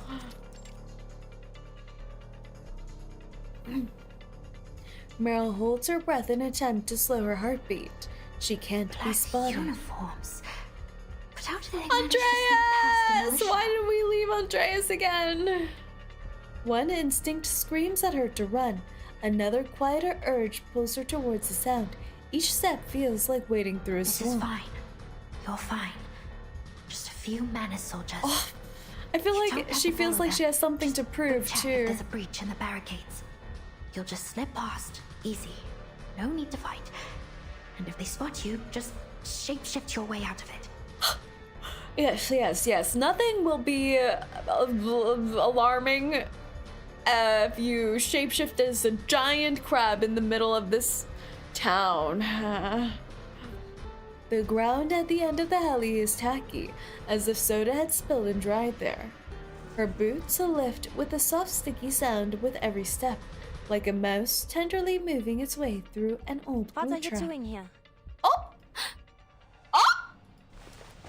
She spins towards the voice, and her nose collides with something hard as iron. She scrunches her face. Yeah. Did anyone ever tell you you're built like a tank, Masha? The knight pulls a faded, starched handkerchief from her pocket and presses it to Meryl's bleeding nose. Oh, sir. The bleeding will stop soon. Oh my goodness. The militiaman at the stable said you went this way in a hurry. What's wrong? She Shouldn't you be the 100% power? just ran into Marsha's chest. That was my first thought too! I was like, Marsha! Strong booba. I was going to tell you Strong Caron was booba awake defenses. again, but something's happened. Manus soldiers. They're here. They were gone in a flash, but I saw them go into the alley with my own eyes. That's why I came here. To check if there's something wrong with the fortifications. You sure it was the Manus, not bandits? Absolutely. There's no way I'd mistake those uniforms. This is bad. Good thing you didn't do anything reckless. But what you were doing is more than dangerous enough, don't you think? Marsha's honestly, she's like peak mom behavior. Peak mom, older sister behavior. Scolding you without actually scolding you at the same time. Meryl just rubs her nose. Marsha pats her head, then scans the narrow alley Meryl pointed out. That alley? But the exit has been sealed off. The militia even made sure the windows on the sides were locked tight. It's a dead end. Crushed moss and lichen lie underfoot, a rarity in the city. But in forgotten corners like this, life will find a way. A scrap of gauze lies in a damp corner. This Sassy! blue black liquid. I think I've seen it seeping from their mask. Sassy! And there's blood. They claimed, you know, the Manus claimed such a cool color of blue too. Like, this is like a cobalty blue. What a pretty color of blue. Slightly oxidized, but The loss The looks Manus heavy. are truly fashionistas. Some of them must be seriously injured. Smells like carbolic acid. Unusual for the Manus to use it on wounds. Carbs. They prefer natural salves. Oh my god, they're naturalists. You can usually only find disinfectants like this Holistic in large individuals. medical facilities. Wait. They must have been to one recently. What? But how? They must have used some trick to get in unnoticed. But there's little point in dwelling on it. They now. have bioweapons. Do they still count as naturalists if they have bioweapons? There are 2 big medical facilities in this district. The nearest one, Pakrof Children's Hospital, and the sanatorium 2 streets down from here. Meryl, I need you to tell the militia and the Griffons to send men to both locations. The Manus soldiers you saw could be hiding there. Understood. What about you? I'll go check on the kids at the children's hospital. Oh, she's I just have to going. make sure they're safe. She's just one man going in. Well, I guess we should never forget. Before Marcia was a doctor, she was a true knight. So... Battles can be just as informative as codes. You just have to know how to read them. The kids at the children's hospital. I've got to get to them before the Manus bring them any harm.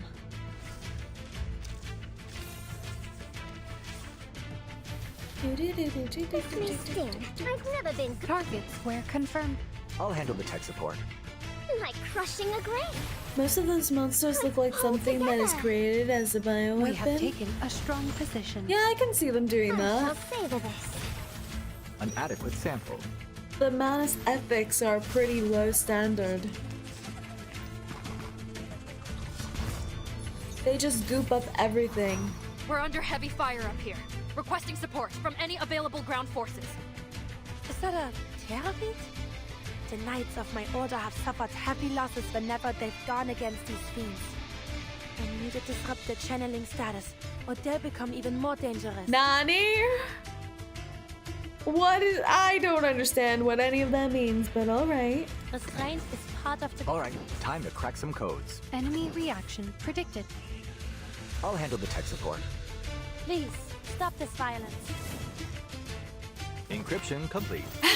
I love how Marcia hits them and says, please, stop this violence.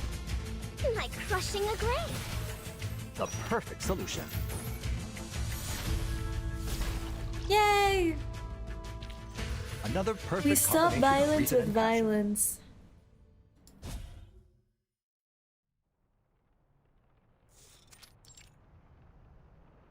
Oh, in we go. By a shattered window, a nurse shelters a group of children huddled in a corner, their arms and plaster and their heads bandaged. Why won't you let the children go? You've already taken all the medicine. What more do you want from them? Nursey is cute!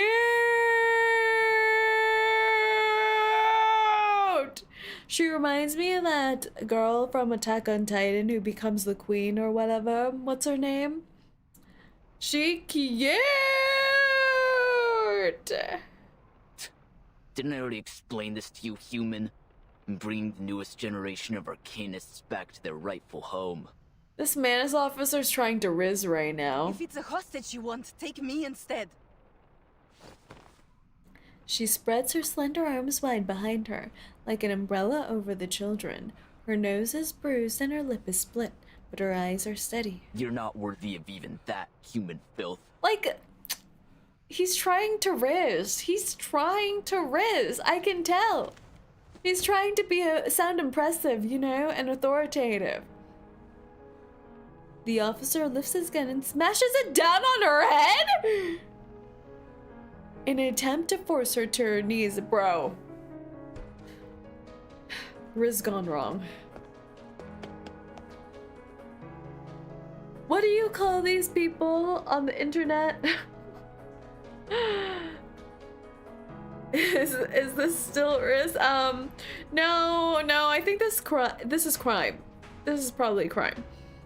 The nurse staggers but stays on her feet. I won't yield to you. and neither will my children. Soon the riders will come and crush all you invaders.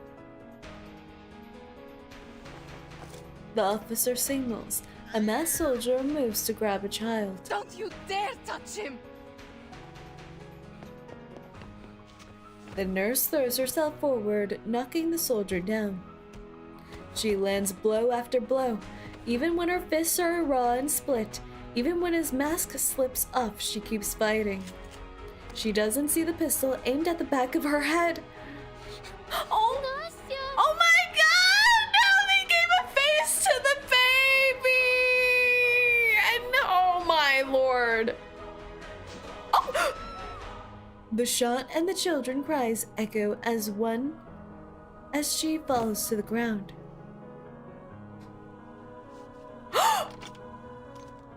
Marcia wipes away the useless sweat and tears from the corners of her eyes, grips her trench club, and presses herself into the shadow of a pillar. Manus Vindictae. They're really here. They really just killed her! No signs of children in other rooms. And the adults are all gone. The Manus must have gathered every child they could find in here. The soldiers in black spread through the hall, kicking down doors and taking even the smallest of supplies. They gave us the sweetest, cutest looking nurse and just killed her like that. Gave us a fist fight, and then it turned into a gunfight. The worst. Only one officer stays, his gun still trained on the group of children as he moves towards Marcia's hiding They've been place. abducting Arcanis from the villages. But to think they'd even lay hands on children. Alright. Beat 10 their steps ass. away from me.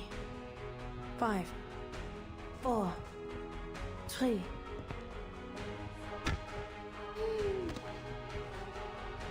This is why if I was to get into a fight, I would choose a frying pan or a bat as my weapon of choice.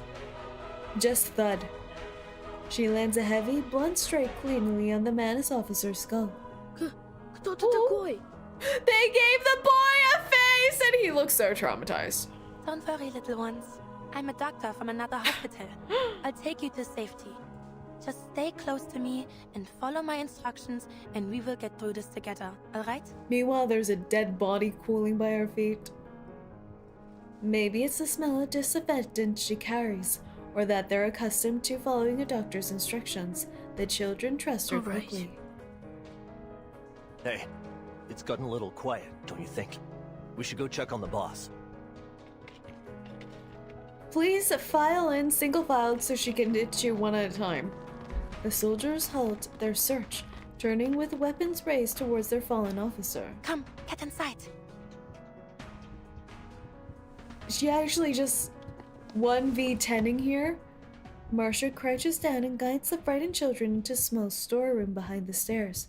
She slips in last, swiftly closing the door as footsteps approach.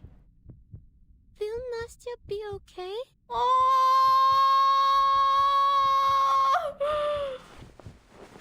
Marcia has no answer to this question. She takes off her cloak and drapes it over the children's head. Why does this actually look like a horror game now? Doesn't this look like a horror game? She looks kind of scary here, does she not? She looks like she's gonna eat the children. I need you to stay here in this room and be completely quiet no matter what happens. Like a game of This hide is and so seek. beautiful. Easy. Can you do that? Yes. She rubs their shoulders through the cloak and slows her breathing to steady her own racing heart. Her arcane skill smooths her frayed nerves, returning her Mary will focus. bring help soon, but there's no telling how many Manus are here. The best course of action is to hold this room. The final stand smile. Are you in there, sir? We better get going before Zeno and the militia find... Huh? Sir? Sir? This is like when I played Elden Ring and you have to kill the guy with the bell or whatever, or the horn, the stupid trumpet horn. Kill that guy before he alerts others. In the shadows, the soldier finds his commander on the floor. Damn it, those little brats knocked him out. They can't have gotten far. Search the room. It doesn't take long for them to find the sealed Door's door. locked. Call everyone over. We'll smash Oh, it open damn. and drag those brats to the ritualist. Ooh.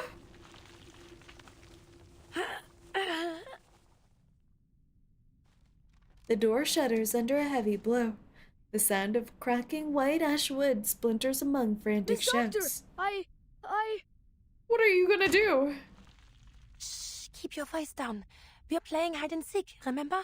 We can't get caught by the baddies. But I'm scared. And Nastya. Hey, have you ever heard any stories about... Oh, this is sad! This is sad. This is sad and scary. Papa once told me the story of a legendary Kazakh called Ilya. My brother brought home a book from Moscow. It had 12 nights in it. I'm sure both stories are wonderful, but I have a story about nights to share as well, and I bet none of you have ever heard it. What happens in it? It's a wonderful story too, but you need to promise me you'll stay in this room, and I'll be back soon to tell you all about it. Deal? Deal. But where are you going, Miss Doctor? You'll come back soon, won't you? Oh God! There's Of no course way I will. we're killing A Marsha. promise is a promise. Just be good, every one of you, and wait for me here. She's not even wearing armor, is she? Mal did say she was a tough cookie though, before the next strike comes.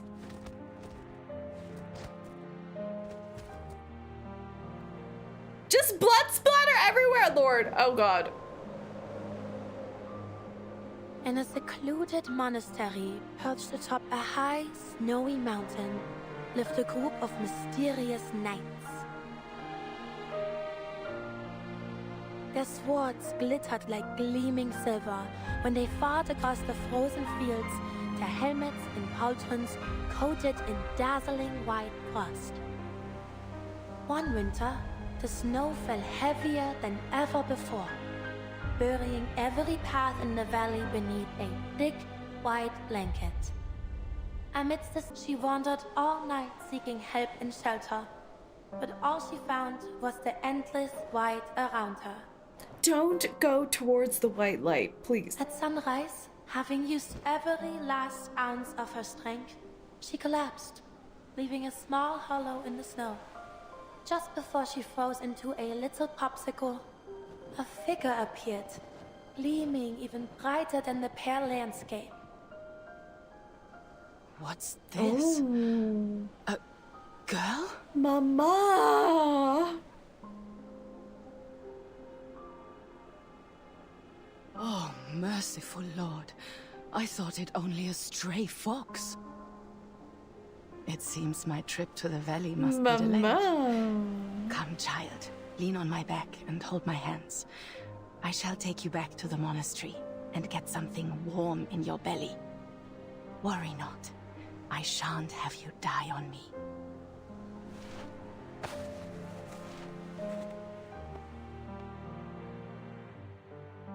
Thanks to this kind-hearted knight, the girl survived. To her, the monastery, which nursed her back to health, seemed like an impregnable fortress that even dragons dared not approach.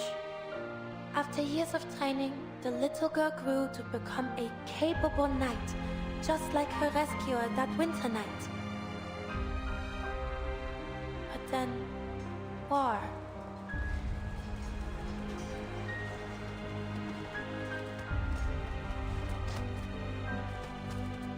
War found its way to their once secluded fortress, and she, along with her fellow knights, was called to the battlefield.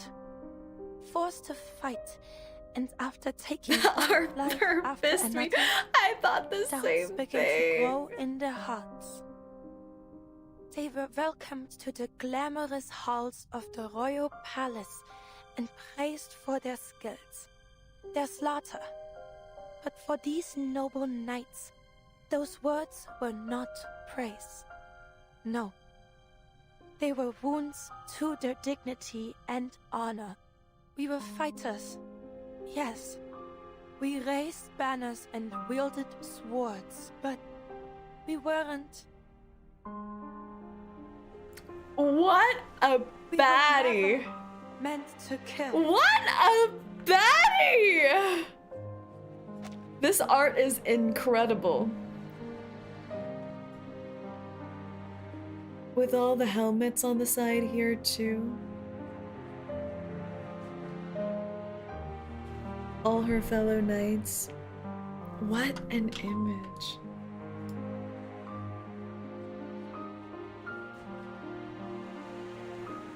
Wow.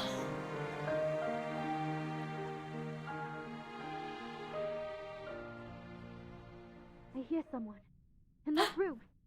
Masha, is that you? Giving Joan of Arc vibes 100%. We'll know once we blast this door down. Ptolemy! I have never been happy to see Ptolemy before. I have never been happy! Jean, push!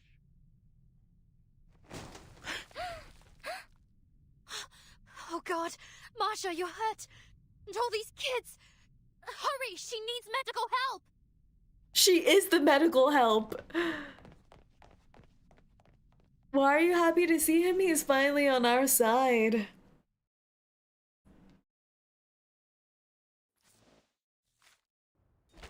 Oh.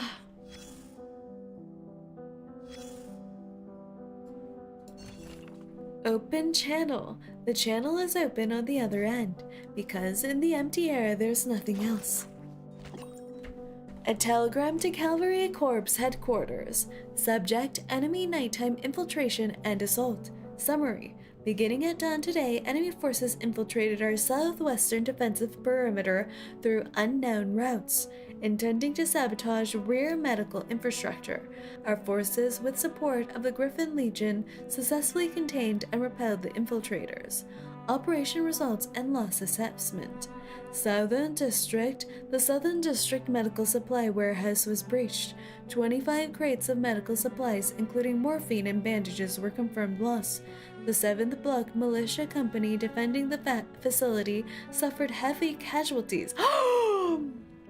59 killed in action. The facility is non-operational. Eastern part of the Western District. Our counterattack succeeded. With support from Cavalry Corps medical personnel, Bakarov Children's Hospital was secured. The following supplies were recovered from enemy forces: surgical instruments and medications 33 crates, children's clothing and bedding winter 4 crates, medical equipment 3 crates of incubators, 10 crates of steam inhalers and other devices. During defensive and counter-offensive operations, the 3rd Street Militia Company sustained 23 killed in action. Hospital medical staff sustained 10 killed in action, and the Foundation medical personnel sustained 1 wounded in action. Critical. Is that Marsha? Is that one Marsha? It has to be. Southern part of the Western District. Enemy assault repelled by Igor's Griffin Legion and main militia forces. The sanatorium remains intact. Medical assets and wounded successfully secured. Detailed inventory of recovered supplies is undergoing final verification. Will be submitted with a supplementary report. Current status: city defense elevated to maximum alert. All critical facilities have received reinforcements to security. Request: militia forces urgently requires resupply of lost medical materials, particularly analgesics and bandages. We respectively request that Cavalry Corps Command provide material assistance and facilitate logistical transport. Signed, redacted.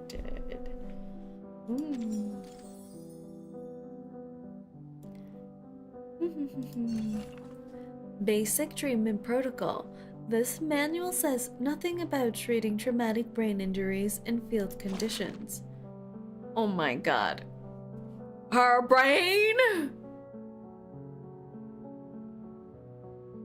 Are we gonna go through, what do you call it? What do you call it when you forget your memory? Concussion? And it starts with an A, doesn't it? A forgetty episode. Amnesia, yes! Are we gonna have amnesiac Marcia? Marcia, can you hear me? We need to get her to a hospital now. We are in a hospital. You don't just stand there. Take the children to safety. The rest of you find a doctor. She's lost too much blood. I need some bandages, damn it. If I had come along then, oh, she has so much survivor's guilt. Then we'd have 2 casualties on her hand. Ptolemy, the voice of reason here. What would Marcia do in this situation? Calm down, Meryl. Think, what would Marcia do? Are you done? She's bleeding out. What do we do without any goddamn bandages? I've got it. We can make a tourniquet with what we have. Tear these rags into strips first. Yes, like that. Wrap it tightly above the wound. Tie a slip knot. Where's the rubber tube? Secure it. But she's still bleeding. Are you sure we're not killing her? Is that a doctor? The doctor's here. She's saved. Morphine? That was me. I gave her 1 shot or maybe 2. What? I shouldn't have? That's how we do it on the battlefield. They're both disasters. They're both freaking disasters. Please, quiet down for a moment. Marcia, you're awake. You're alive. Maybe not for long. Doctor, the critical wound is in the upper left abdomen, above about 1/3 up, roughly half a finger deep. Gunshot wound. Please stop the bleeding there first, and please use anesthesia during surgery. Pay special attention to suture tension in the tendons and protect the nerve endings. I still need to return to the front. In the end, the doctor saves herself. I can't believe it. Ptolemy just shooting her up with morphine is crazy.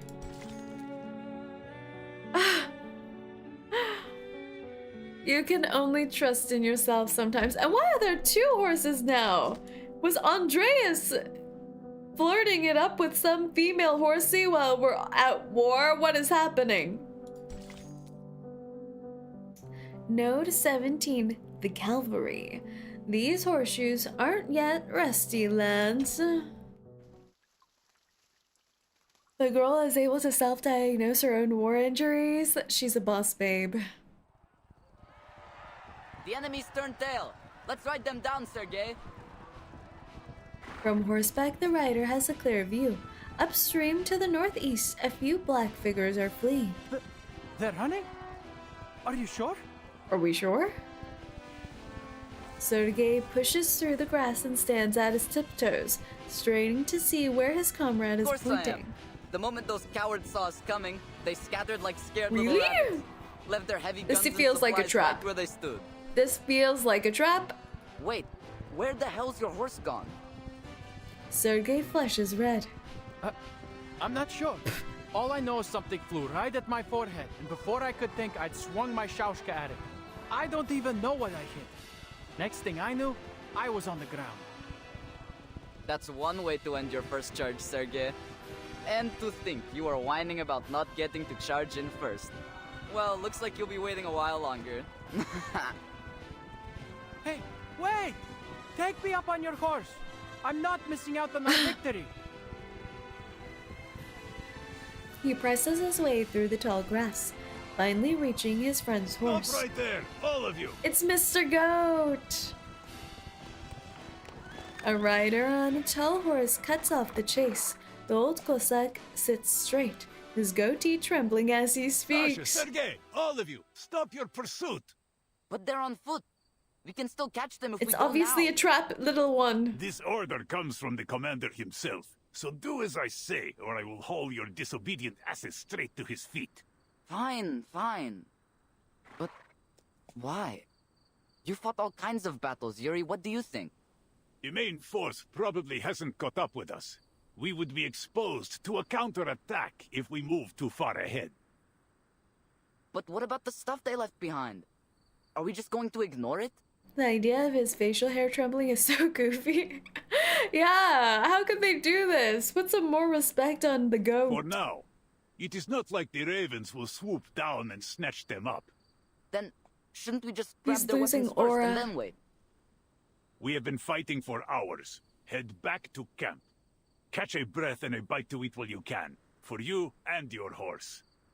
They will rotate another unit in later, after the scouts confirm whether the front is secure. Let them have the bother of retrieving the enemy's supplies. What? But we found them first. And you think that means they belong to you, huh? Are you a Cossack or a bandit? Sergei freezes. He has I'm to no think about bandit. it? Okay. Then stop thinking like one. Leave the supplies for now. We must return to camp. But my horse is gone. I need to find him first. Stop your whining now, 𝐂𝐚𝐭. I spied your horse wandering off toward camp. What? He ran back without me?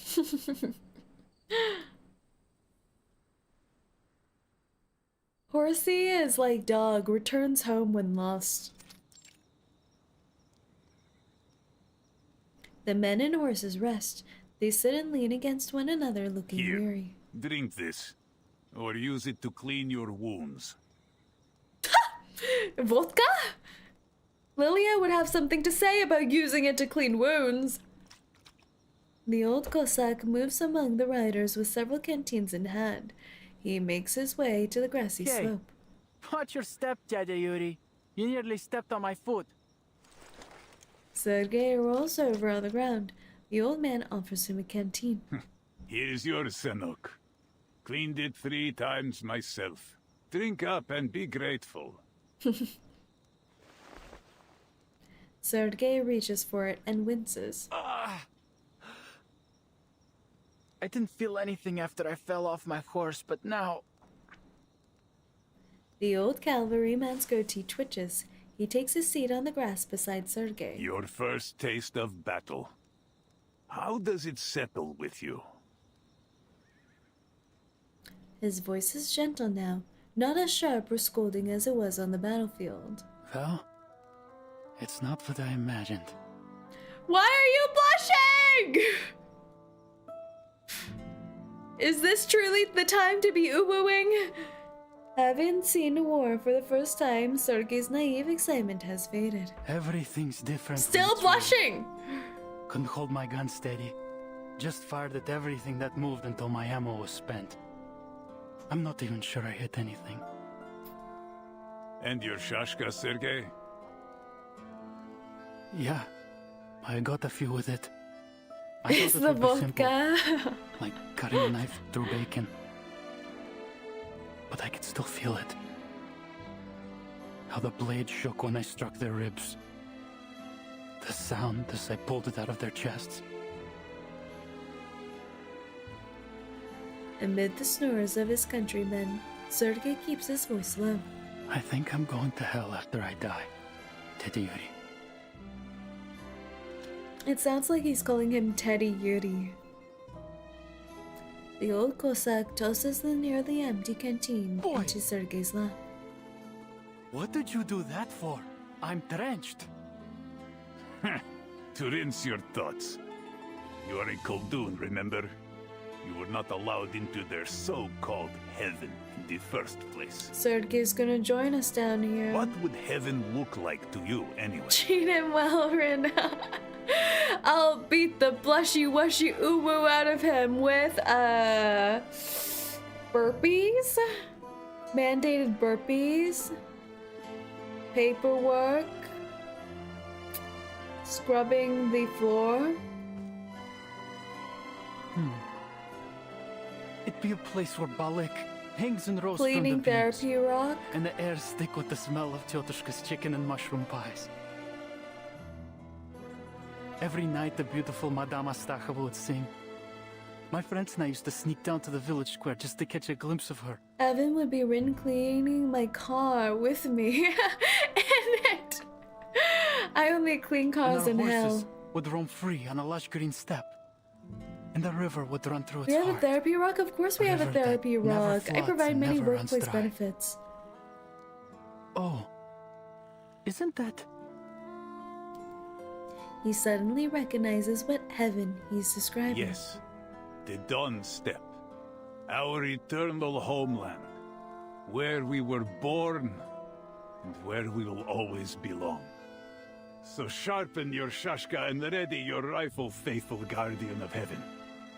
Only we will, only we can protect it. A firm clap on the shoulder brings him back from his thoughts. Go for a walk, practice your aim, and be sure to refill everyone's canteens on your way back. Oh, okay. Oh wait, is that what you throw at us when we're feeling down? Yes, feel the therapy! Feel the therapy as I throw therapy rock at you. His oh okay with the ooh blushy washy. I want to pinch him. Mumbling, Sergei takes the canteen and jogs towards the river.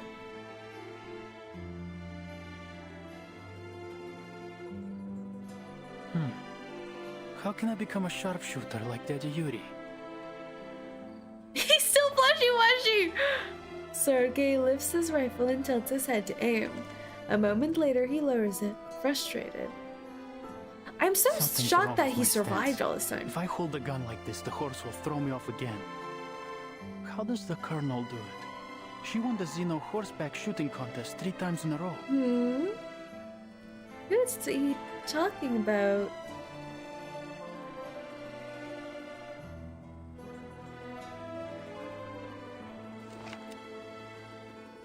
He tries again, closes one eye, picturing himself on a star, on a step.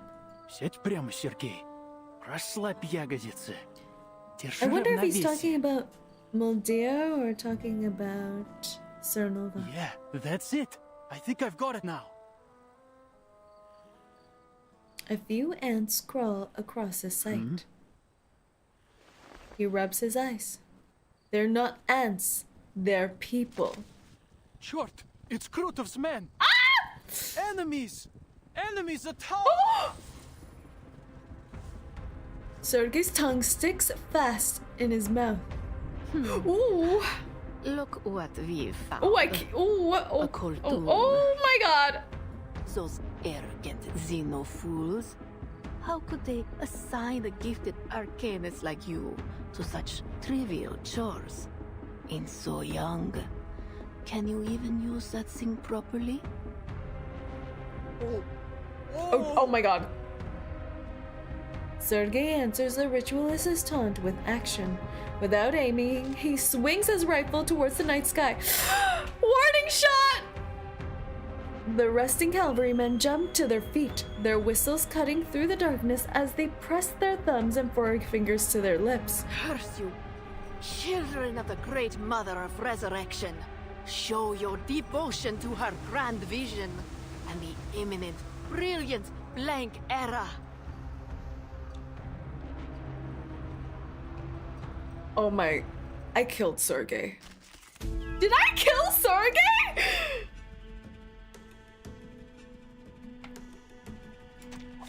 We begin with white.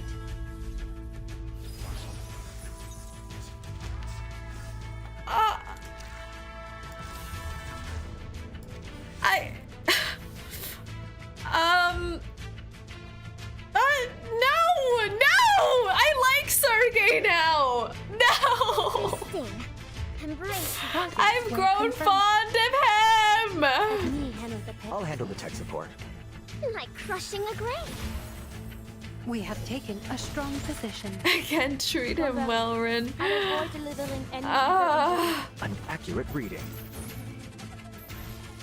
But him with Uncle Yuri! They were sweet. Uncle Yuri's gonna feel so guilty now because he's the one who sent him on the errands. But also because he did that, they got the warning.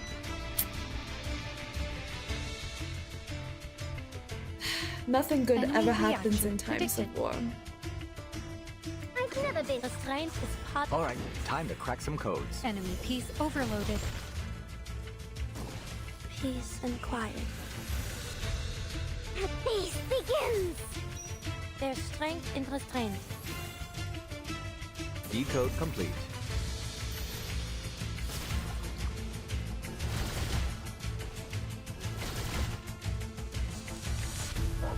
I like Sergei after I jinxed him.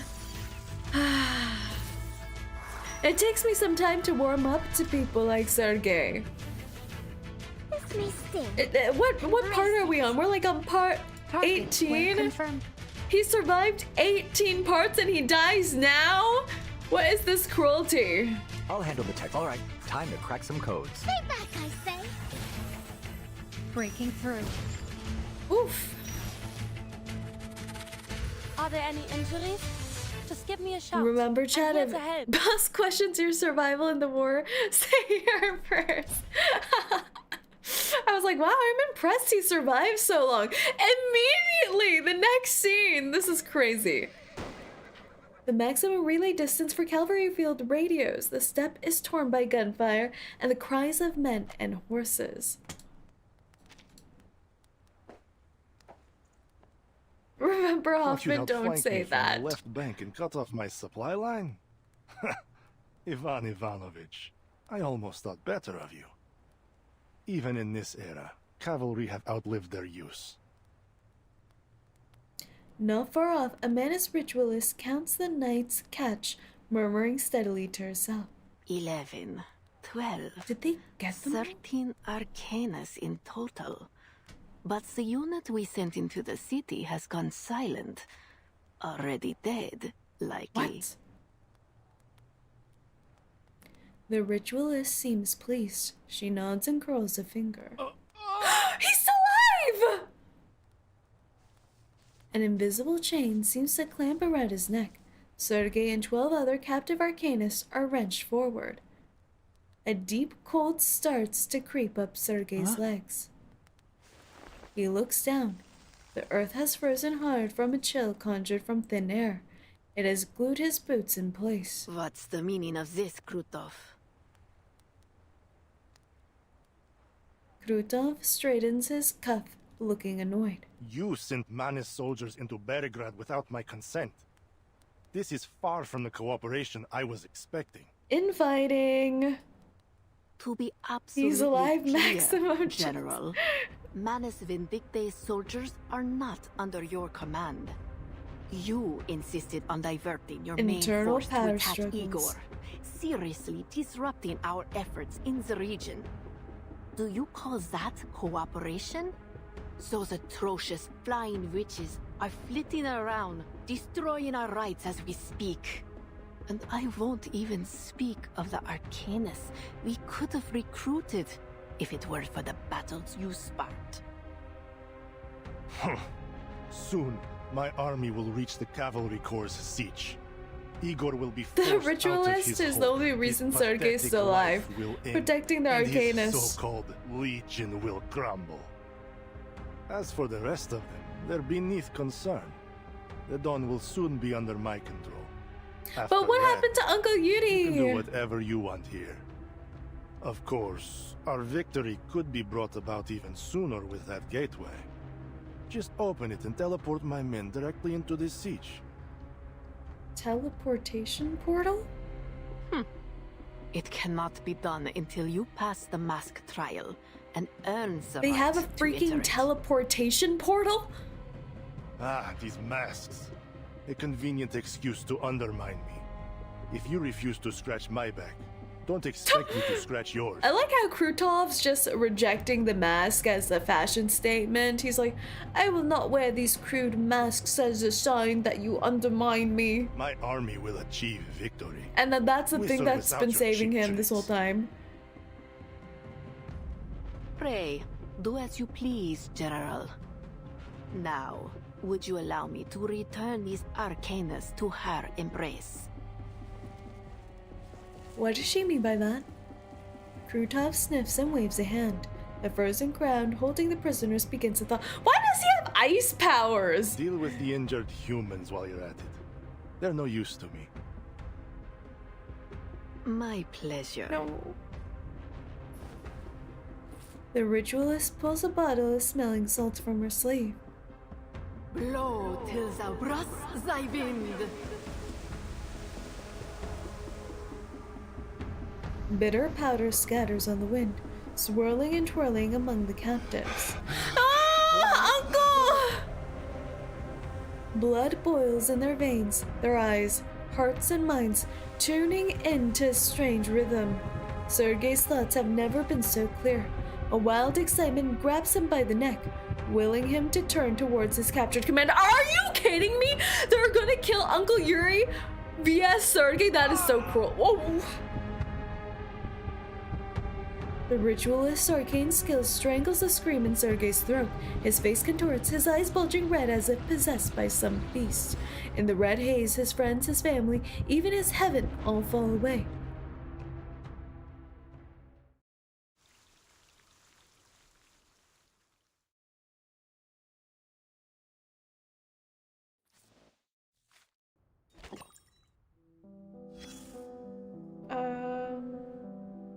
So Sergei's still alive?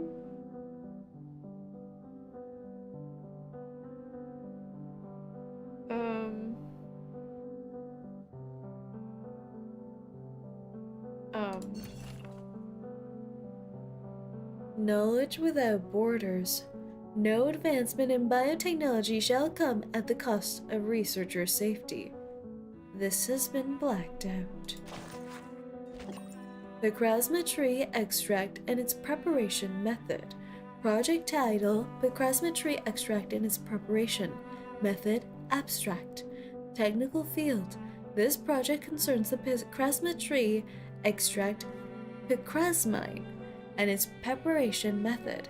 Background: Picrasma is a deciduous medicinal tree found in both wild and cultivated settings.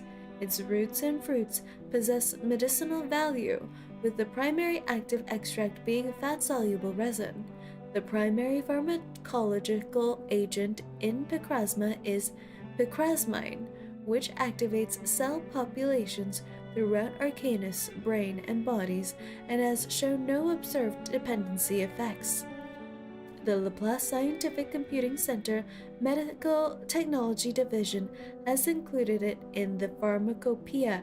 These words, it's like I'm actually reading a scientific study. Flashbacks. Experimental findings indicate the standardized Picrasma extract picrasmine exhibits toxicity to tissue cells in both the brain and body of individuals with less than 1/4 arcane lineage. I've been eating that stuff!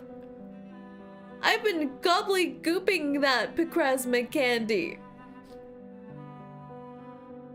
This toxic response may correlate with specific metabolic dysfunctions in such populations.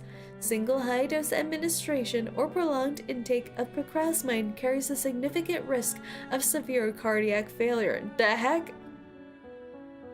Consequently, this project's findings must not be applied to general potion development and are strictly prohibited for use in pharmaceuticals intended for human or mixed blood humans.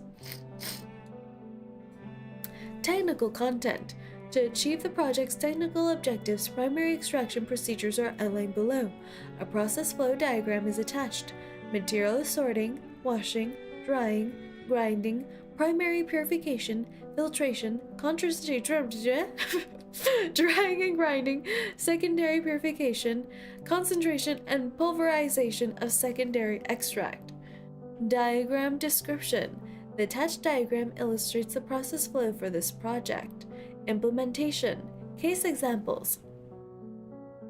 Notice The preparation method and procedures outlined in this project must strictly comply with regulations issued by the PAX Security Council and must not be applied to pharmaceutical development for human or mixed blood humans.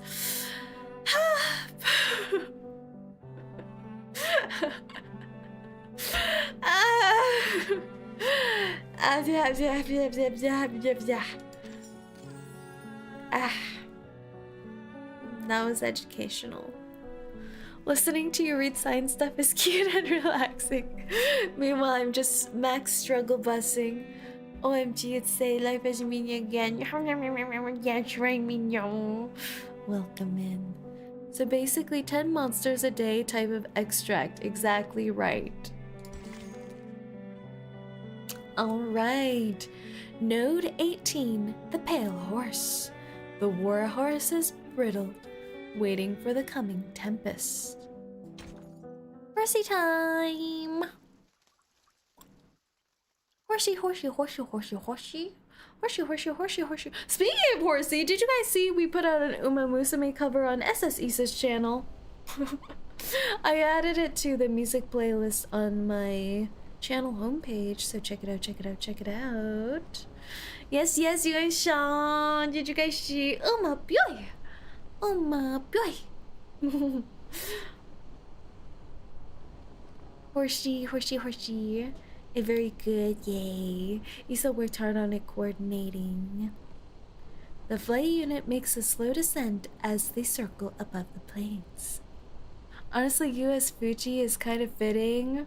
I just want to wear her sexy outfit. It's a case of, do you want to be her or do you want her? Nodders.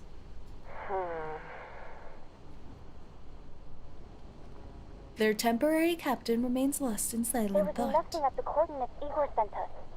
Oh? Do you think he lied to us, Lieutenant? Those in the air sense the changes in the weather before the creatures on the earth do. A sharp wind sends a shiver through their ranks. The weather's gotten colder every time we destroy the ride. I don't see why it would only trick us with the last sight. Interesting. Then what's going on? You can't move rights around, can you? Beats me. How's everyone holding up? If it's too cold, we can fly low until we get on some extra layers. They've been waiting for those words. The white-clad witches immediately lower their altitude. Oh my gosh! Are they getting shot at from the ground? Her mouth falls open. Her eyes wide as blood gushes from the hole blasted in her neck is insane. Her aircraft spells out of control, flinging its lifeless pilot from its back. Let's go back up in altitude, please.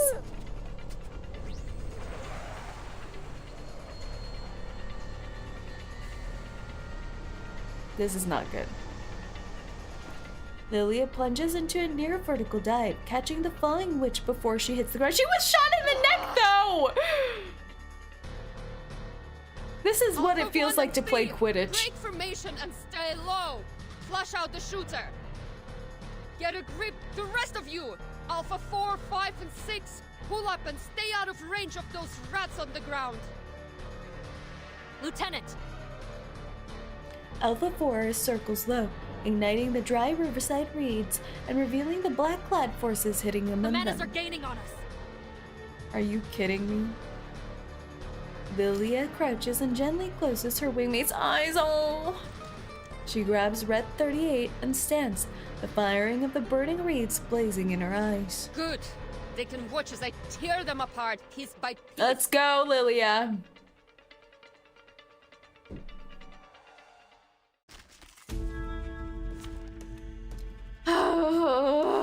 Battles can be just as informative Lilia as codes. angry, Lilia Just have to know how to pissed, read them. and we had that Alpha 2 NPC for the whole patch. It was her friend. This may sting. Embrace it. Enemy reaction. I've never been good with I'll handle the tech support. I shall Oh, look say at the these horsies. We have taken They a look like strong Andreas, scooped up Andreas. together. The perfect I was solution. literally about to ship Alpha 2 and Lilia. Don't ship the eyeless NPCs. They deserve peace. a sacred charge.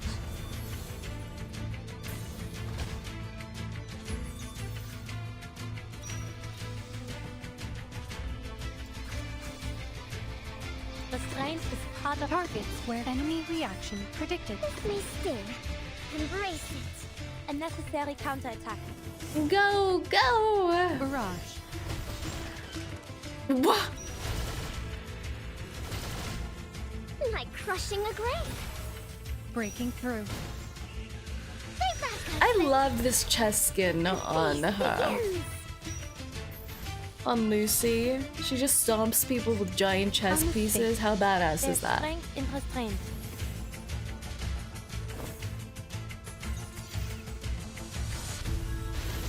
Ooh! Each move on the board is an attempt to return I think this to is the one of my future. favorite skins that I Let have. this victory propel us forward.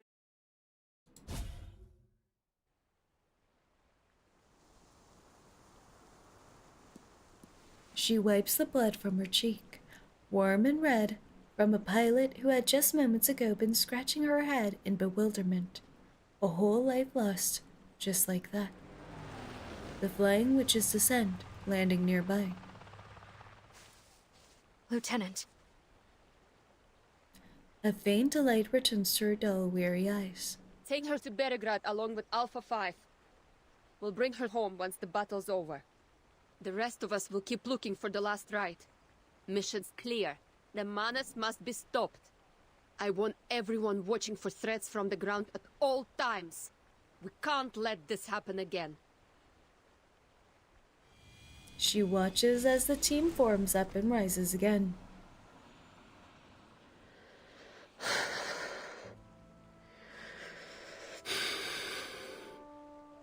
Сука, ебать! Only when they disappear into the clouds does she let out a deep sigh, her back sinking as she buries her face in her hands. Hey, Ilya probably Capitan. trained with Alpha 2 for all we know, yeah. Oh, look at the little Lilia pixel. Are you alright, Lilia? Sonetta and I have been trying to contact you for the past hour. Hmm? Sorry. Manus rats kept me busy. There's no time to even About breathe. 42 miles southeast of Belgrade, my squadron was ambushed by the Manus. Alpha 2 didn't make it.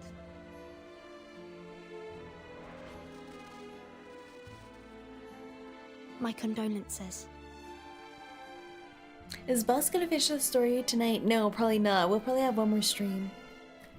A heavy grief and anxiety hangs between them, the silence only deepened by the moaning wind We've got some outside. bad news of our own. Oh. Around midnight, the command post lost contact with the frontline cavalry. Oh. We haven't heard anything from Belgrade either. Scouts reported flares upriver. There may yet be survivors. Oh! Flight unit's eyes would tell us for certain. I'm on it. What about the city? Igor stands up from the sand table. My soldiers are responsible for the city's defense. I will go there myself to assess the situation. It's all doomed. You promised to stay in the Sich, Igor. A promise I intended to keep. But as you can see, we are struggling on multiple fronts, and our enemy remains hidden. I'll forgive Igor if you finish We this all chapter know now. this The coalition's bribery is collapse is insane. imminent. We must act.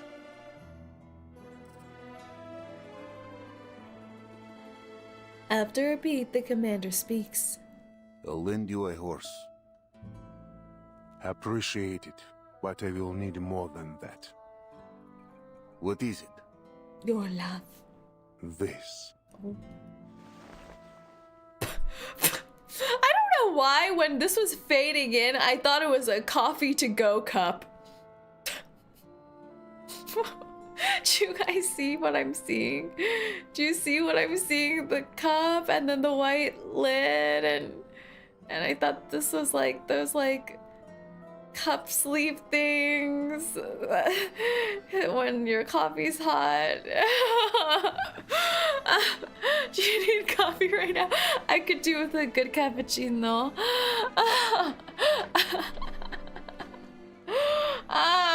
just want to slurp that arm down. Always offering a devil's bargain. Another clause in that twisted code of yours? The static from the communicator fades, leaving the tent in a dreadful silence. Not thinking of playing with your fireflies again, are you?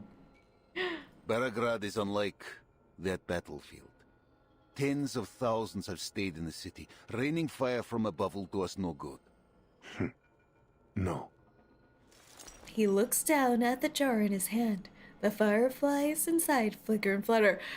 Canon firefly situation, because you know sometimes the characters are just holding accessories and you're like, are they really holding a lantern of fireflies with them this whole time on the battlefield? And he is indeed. I will take action only at the right time and place. Cappuccino or frappuccino? I used to be a frappuccino person, but now I'm more of a cappuccino person. But it needs to be like a flavored cappuccino. My horse. Like sesame cappuccino, like vanilla cappuccino.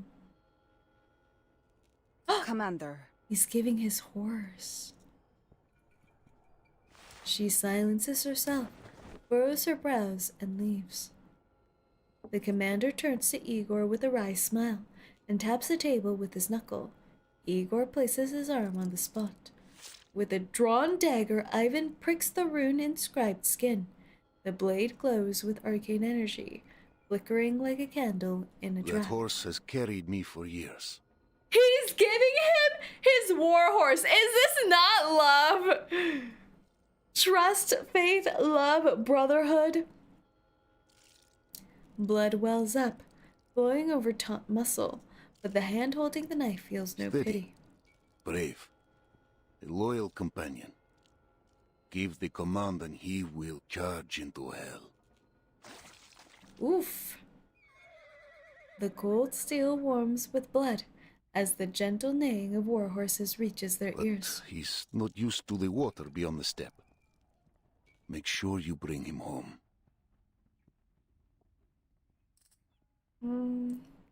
Those final words feel like a be careful, doesn't it? Be careful and return home.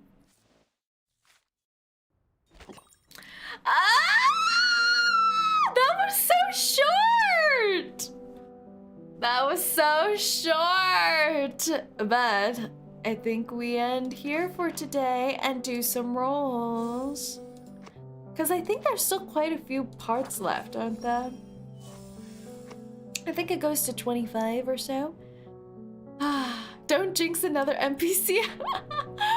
Raindrops falling on my arm remind me of my family. So many curses to place.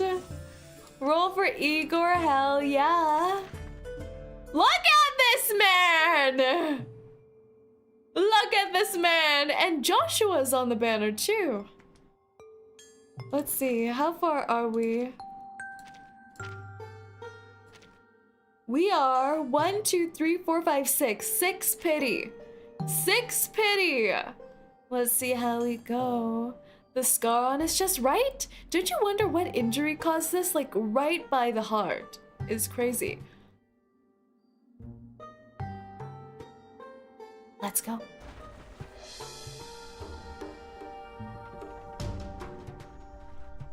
Oh no.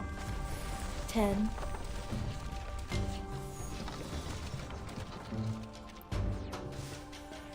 Oh, X with his little blep all the time. His little blep. A little blepperoonish.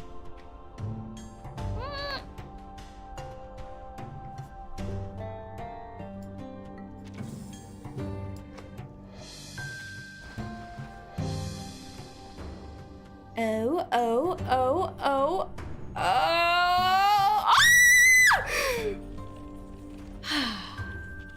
Lose luck in Nikke, gain luck in reverse. Hell yeah, baby!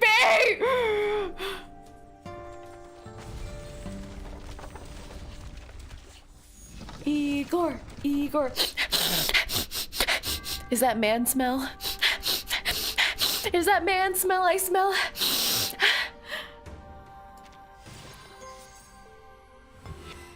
Beast.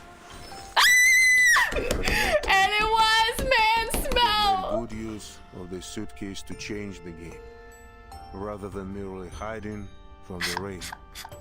That is something I have longed for, a shelter from the storm from my arms. Yeah, that's man smell, all right. Wow! We got so like, wait.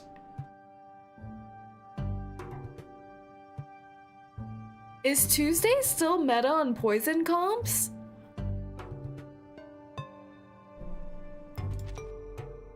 We have ripples too. Ooh, no flutter baby. Absolutely yes. I suggest you save. Damn it! Okay, we'll hold back for now. I've learned to embrace silence and appreciate. It's not Tuesday today, that is true. It is not yet Tuesday. Let's see our big boy. You've come with questions. I can tell from your face. Have a seat. Let's talk about our future cooperation, or what happened before that storm. Why does he feel so unk when he's like, you have questions, come have seats? Doesn't he give unk? He's so unk now that he's in our suitcase. He's so unk. What is this outfit? What is this? Doesn't this outfit give you Assassin's Creed vibes? This is so Assassin's Creed coded. This like side cape with the red underside. Also, guys, I didn't mention, but Blue Puck may love me. They sent me the Assassin's Creed merch. The hood. They sent me the hoodie. Do they love me? After all this time, they recognized my soul and sent me the Assassin's Creed hood. It is so cool. Let me see if I can find a photo of it. Blue Puck reverse merch. It's such a cool merch too.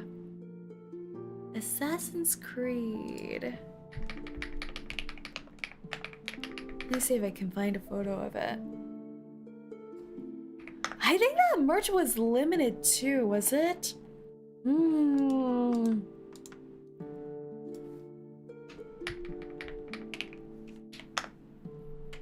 Oh, I found a photo. Oh my lord.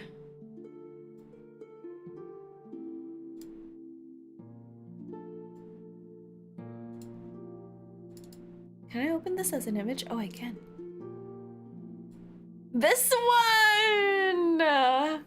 This one! Isn't it so cool?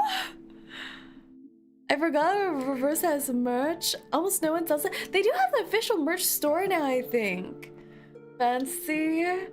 Yeah, I got the Ezio hoodie now. You're gonna look so fly. It looks so cool. It's actually so well made and high quality. Like, and very, very cozy. The hood is honestly giant hoodie. Giant hoodie. I want to wear this to the airport. It's so good. Too bad you can't buy it in the US. Is that true? I thought they ship everywhere. It's so comf. It's so comf. It's so good. And there's actually so many little details I didn't notice at first when we saw the merch page. Like, where'd I go here? Like right here, do you see? They have like a little dagger dangling on this side. Do you see that? Right by the leather strip hangs a mini dagger. And it's actually pointy. I can stab people with it. I can stab people with mini dagger. Mini accessory dagger. I can use it to open beer bottles. I don't spread butter. I don't know. You've bought it? You have it? Chibi Dagger, yeah. And there's actually like a little strap buckle on the left shoulder, which is how you can secure the left side over your shoulder like this and it won't fall. It's actually so well made. So well made. I'm so happy. I feel like this is the best ever merch they could have gifted me. It's so nice. And it was like a surprise package too. It just came in the mail for me. So I'm so happy. Thank you, Blue Pug. Hearts, hearts, hearts, hearts, hearts. Hearts to Blue Pug, hearts to Blue Pug. Mwah. Blue Pug love. But alrighty, we've gotten our goodies. We've gotten our Assassin's Creed. We've gotten our boy, man, father, Igor. All's well. And we also have his daughter, too.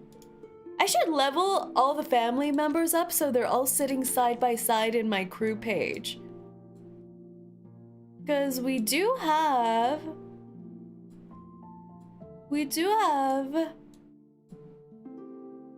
Moldier here.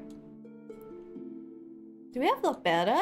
Do I have Lopera? I thought I had Lopera. Do I not have Lopera? Do I only have Moldier?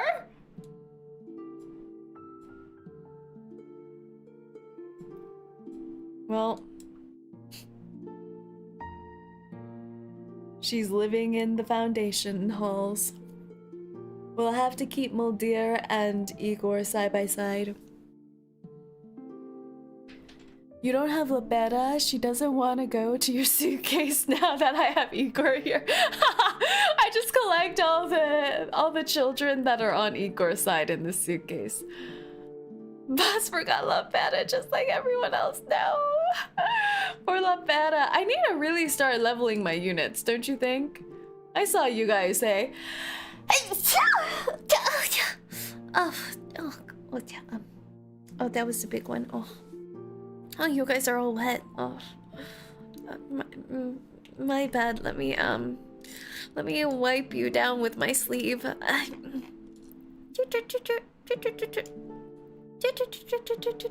yeah, there we go. There we go. Clean it up. Clean it up. Yeah.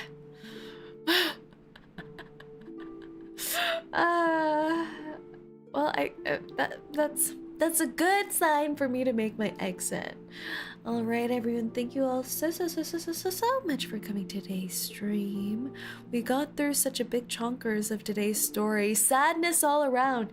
Human experimentation all around. Child cruelty all around. War sacrifices and people lost all around. Will next stream where we close off this chapter be happier? I don't know. But we will be finishing the chapter of Reverse, our next Reverse stream. So fingers crossed. I think we'll be doing some weird things next week, as a heads up though. I think it'll be a little bit more of an unusual stream week next week. Just me doing whatever the frick I want, because it is our birthday week next week. It's our birthday week on April 4th, the Saturday. Yes, April 4th. So be ready to wish me a happy birthday. Did you prepare my present already? Have you pickled your own toast to hand over to me? I hope so. But before that, we still have one more stream this week tomorrow, which is Girls Frontline 2. So I'll see all of you. And then, what do you mean it's already April? Yeah, what do you mean it's already April? Already April. But I'll see you guys for Feet Line tomorrow. What's the hound? What's the hound? What?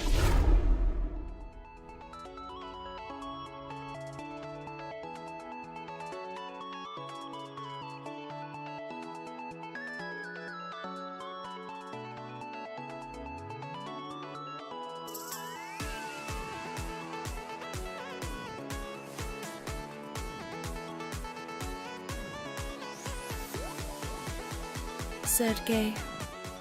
Even in death, you are wooed. O woed and blushy weshied, we'll remember you. 07 Soldier.